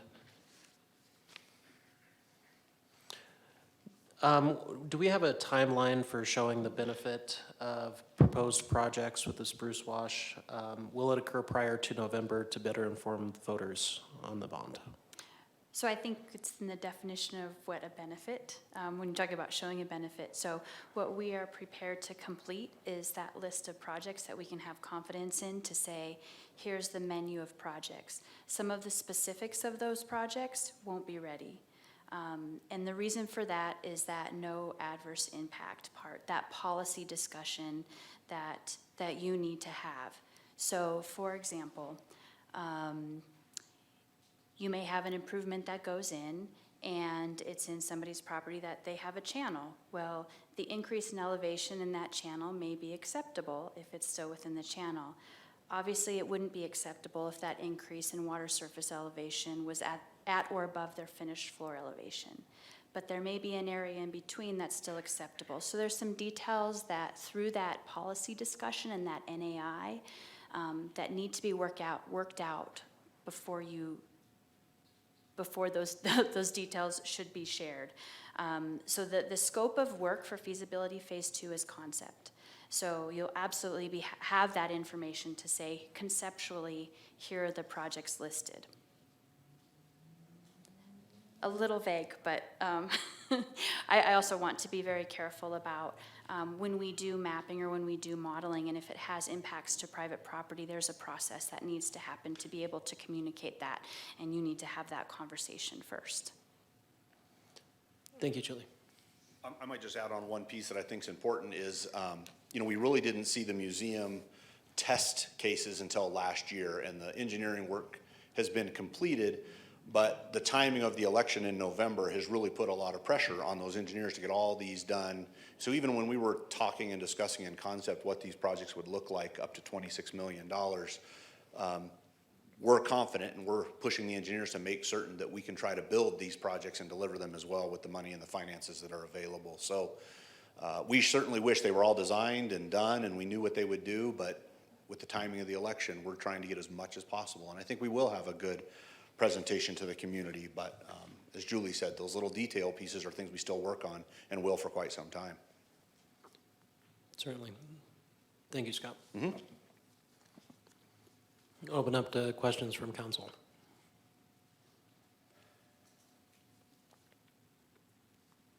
McCarthy. Scott, I went out and saw that culvert where it's big and then it gets small. And I presume that small culvert is what takes the water from basically Highway 180 over to the Rio de Flag. Is that correct? You know what, I'm gonna let Ed Shank, stormwater Okay. engineer, answer these, I think. Or someone that he might feel more appropriate, but we'll see if we can get to it. Yeah, so to answer that quickly, yes, so that original 36-inch pipe from the 1960s, that is the conveyance from roughly Stavana Way, or I should say all the way up near the Northwood Apartments to the Rio de Flag, correct? And is that enlargement of that or replacement of it with something else? Is that on the list of projects coming up? Great question. That was one of the slides we presented there earlier today. It is a difficult one, and that's why it wasn't done back in 2006 or before that. The actual 36-inch pipe that goes through at this point actually goes underneath houses. So houses were built on top of that 36-inch pipe. We will not be able to replace in kind where that 36-inch pipe goes. So it will require a new footprint, and that's something we're working through right now. Unfortunately, there's a lot of players with this, and funding's obviously part of it. So you have ADOT, you have the county, you have the city, and then you have any private landowners that would be a part of the area that the new footprint would have to go. But that's being worked on now, I take it. Oh, yeah, this is definitely All the right. highest priority after that detention basins that we're working on right now. All right, thank you. And, well, I got you here, Ed. The footprint, just to confirm what we're looking at, is for that culvert to be north of the current location in Stavana, correct? Yes, we have about 3 different alternatives right now that we're working through, and all of them are north of the Stavana area, just because we're not going to put it through, houses. So yeah, we are working north of that area. And that was part of the, if I'm recalling correctly from the summit we had with the flood control district a few weeks ago, that was part of the $8 million price tag that we were putting in a request for from the federal government? Yeah, so we did actually work with ADOT to put together a request for the Federal Highway Administration for emergency funding. It was determined that this would not qualify for emergency funding under the Federal Highway Administration, unfortunately, due to their determination that there was not enough damage to the highway under that. So we are looking at alternative ways of funding it. Thank you.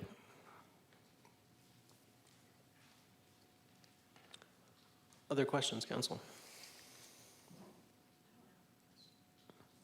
Yeah. Vice Mayor. Thank you. So this was quite the summer, and I have some thank yous. Scott, you did do a nice thank you at the beginning, but I want to take a moment and just maybe list off a couple of other things that I noticed. Scott, I want to thank you for wrapping the mayor and I into the discussions.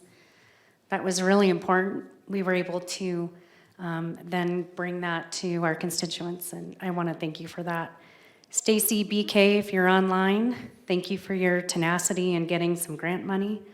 Sam Beckett, solid man who was there every step of the way and really helped out. Shannon Anderson, thank you for always having a positive voice. Sarah Langley for helping us communicate important information out into the community.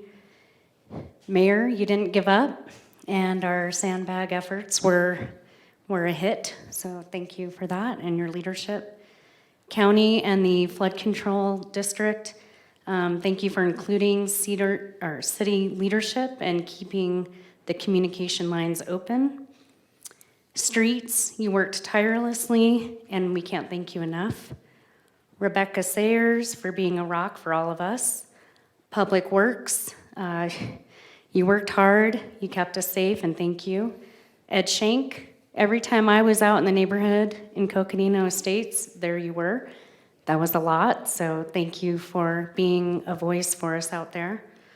Police and fire, thank you for helping with the traffic and keeping our looky-loos out of the neighborhood when needed. Kevin Finsel, for all you do with your legal magic.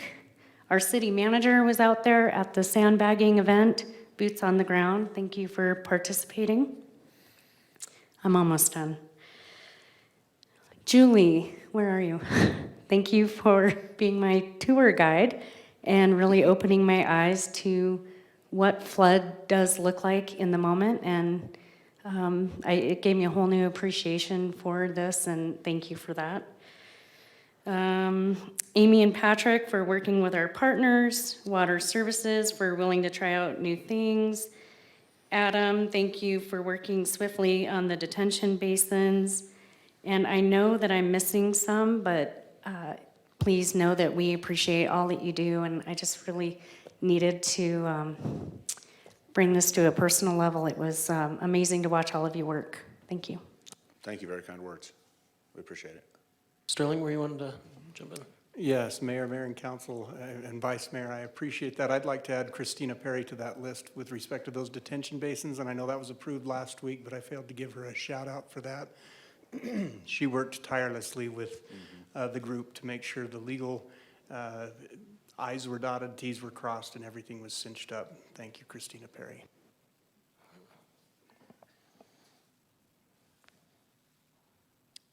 Not seeing any other questions now. I'm going to say ditto to everything that Vice Mayor said, but she did leave one person out, which is Vice Mayor Sweet, who was out there as well with us, helping to organize with volunteers. And it was very much a team effort. But thank you all. I know this has been a rough summer. Hopefully we've already passed the worst of it, but I know in our team we will continue to be tenacious. We're already seeing the results of all the hard work for long-term mitigation, and that will only continue. And we do have partners at the federal government, Flood Control District, who are also working tirelessly to get us the funds that we need. And let's be frank, it is a very sizely sum we need help with to mitigate that we cannot do on our own. What we're talking about is $150 million to deal with Museum Fire Flood area and the Pipeline Fire West. So, but no, we are advocating. We have amazing engineers, a lot of people who are gonna see this through. So thank you everyone for all the hard work you're doing and will do to protect our city. Thank you, Mayor and Council. Appreciate the update time. All right, with that, we are down to agenda item 9, public participation. I'm not seeing anyone from the back. Then we are to agenda item 10, informational items, 2 from mayor, council, and city manager. And I think I'll go in roll call order this time. So Vice Mayor. Thank you. I'm just getting ready for the league conference that many of us are attending, and I'll be packing as soon as I get home. Thanks. Thank you. Councilmember Aslan.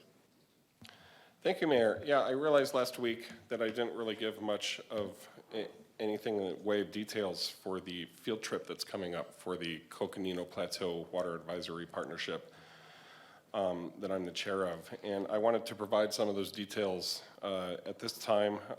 There are a few spaces left available for folks who want to join, and I think all of you might find this very interesting. So maybe we can get a few more folks from council to go on the field trip, and then we'll figure out quorum issues or whatever along the way. But this is a trip to the Pinyon Plain and Orphan Mine. The Pinyon Plain Mine is outside Grand Canyon National Park. The Orphan Mine is interior in the park. We're leaving Buffalo Park at 8:30 sharp in the morning, so we're getting together at around 8. We're starting to gather at 8, and this is going to be September 30th, I believe. I will double check that before I finish talking. But we're going to have about 50 to 60 attendees, and there's going to be lots of talks and discussions in and around these mines about uranium mining and the water issues out there. We're also we're going to be in the park, and then we're going to have lunch in Tucson, where we'll be privy to a quick tour of the Tucson wastewater facilities. And leaving there around 3:15 and probably be back in Flagstaff around 4:45 or 5 p.m. That is a Friday. Let me just double check. Yeah, I think it's the 30th, Friday the 30th. So if you're interested in joining on that, the caravan needs to be we need to use the vans provided, so you can't take your personal transportation and tag along, but set it up, meet up with us at Buffalo Park between 8 and 8:30, and it should be a really informative day full of great discussions. Thank you. Councilmember House. Thank you. Just a few things. First, welcome back and happy first week to the classes at NAU and CCC. I wanted to share that I was honored to have the opportunity to attend the Bear Aspen Wine and Beer tasting at the Peaks on Saturday in support of Special Olympics Arizona. There were a lot of great fundraising efforts that happened during that event, and it was just a really great opportunity to engage with Special Olympics of Arizona. I wanted to remind the community that the regional plan visioning workshops started last week and are continuing. Folks can visit the Flagstaff Regional Plan 2045 website for dates and locations and to sign up for the regional plan email list for upcoming meeting reminders and announcements. And lastly, just sharing that the informational pamphlet for this year's election is now available on the city's election page in English and Spanish. Thanks. Thank you, Councilmember. Councilmember McCarthy. Thank you, Mayor. I will not be going to the Arizona League of Cities and Towns meeting, but I will be representing council at a meeting with the Army Corps of Engineers regarding some of the things we just talked about. So I'll represent you well and then give you an update next week. Thank you, Councilmember. All right, great. Councilmember Salas.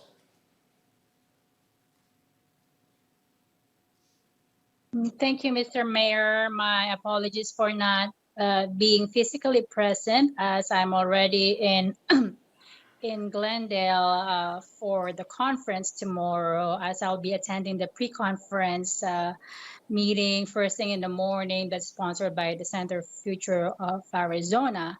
But I want to take a moment to thank every member of Team Flagstaff who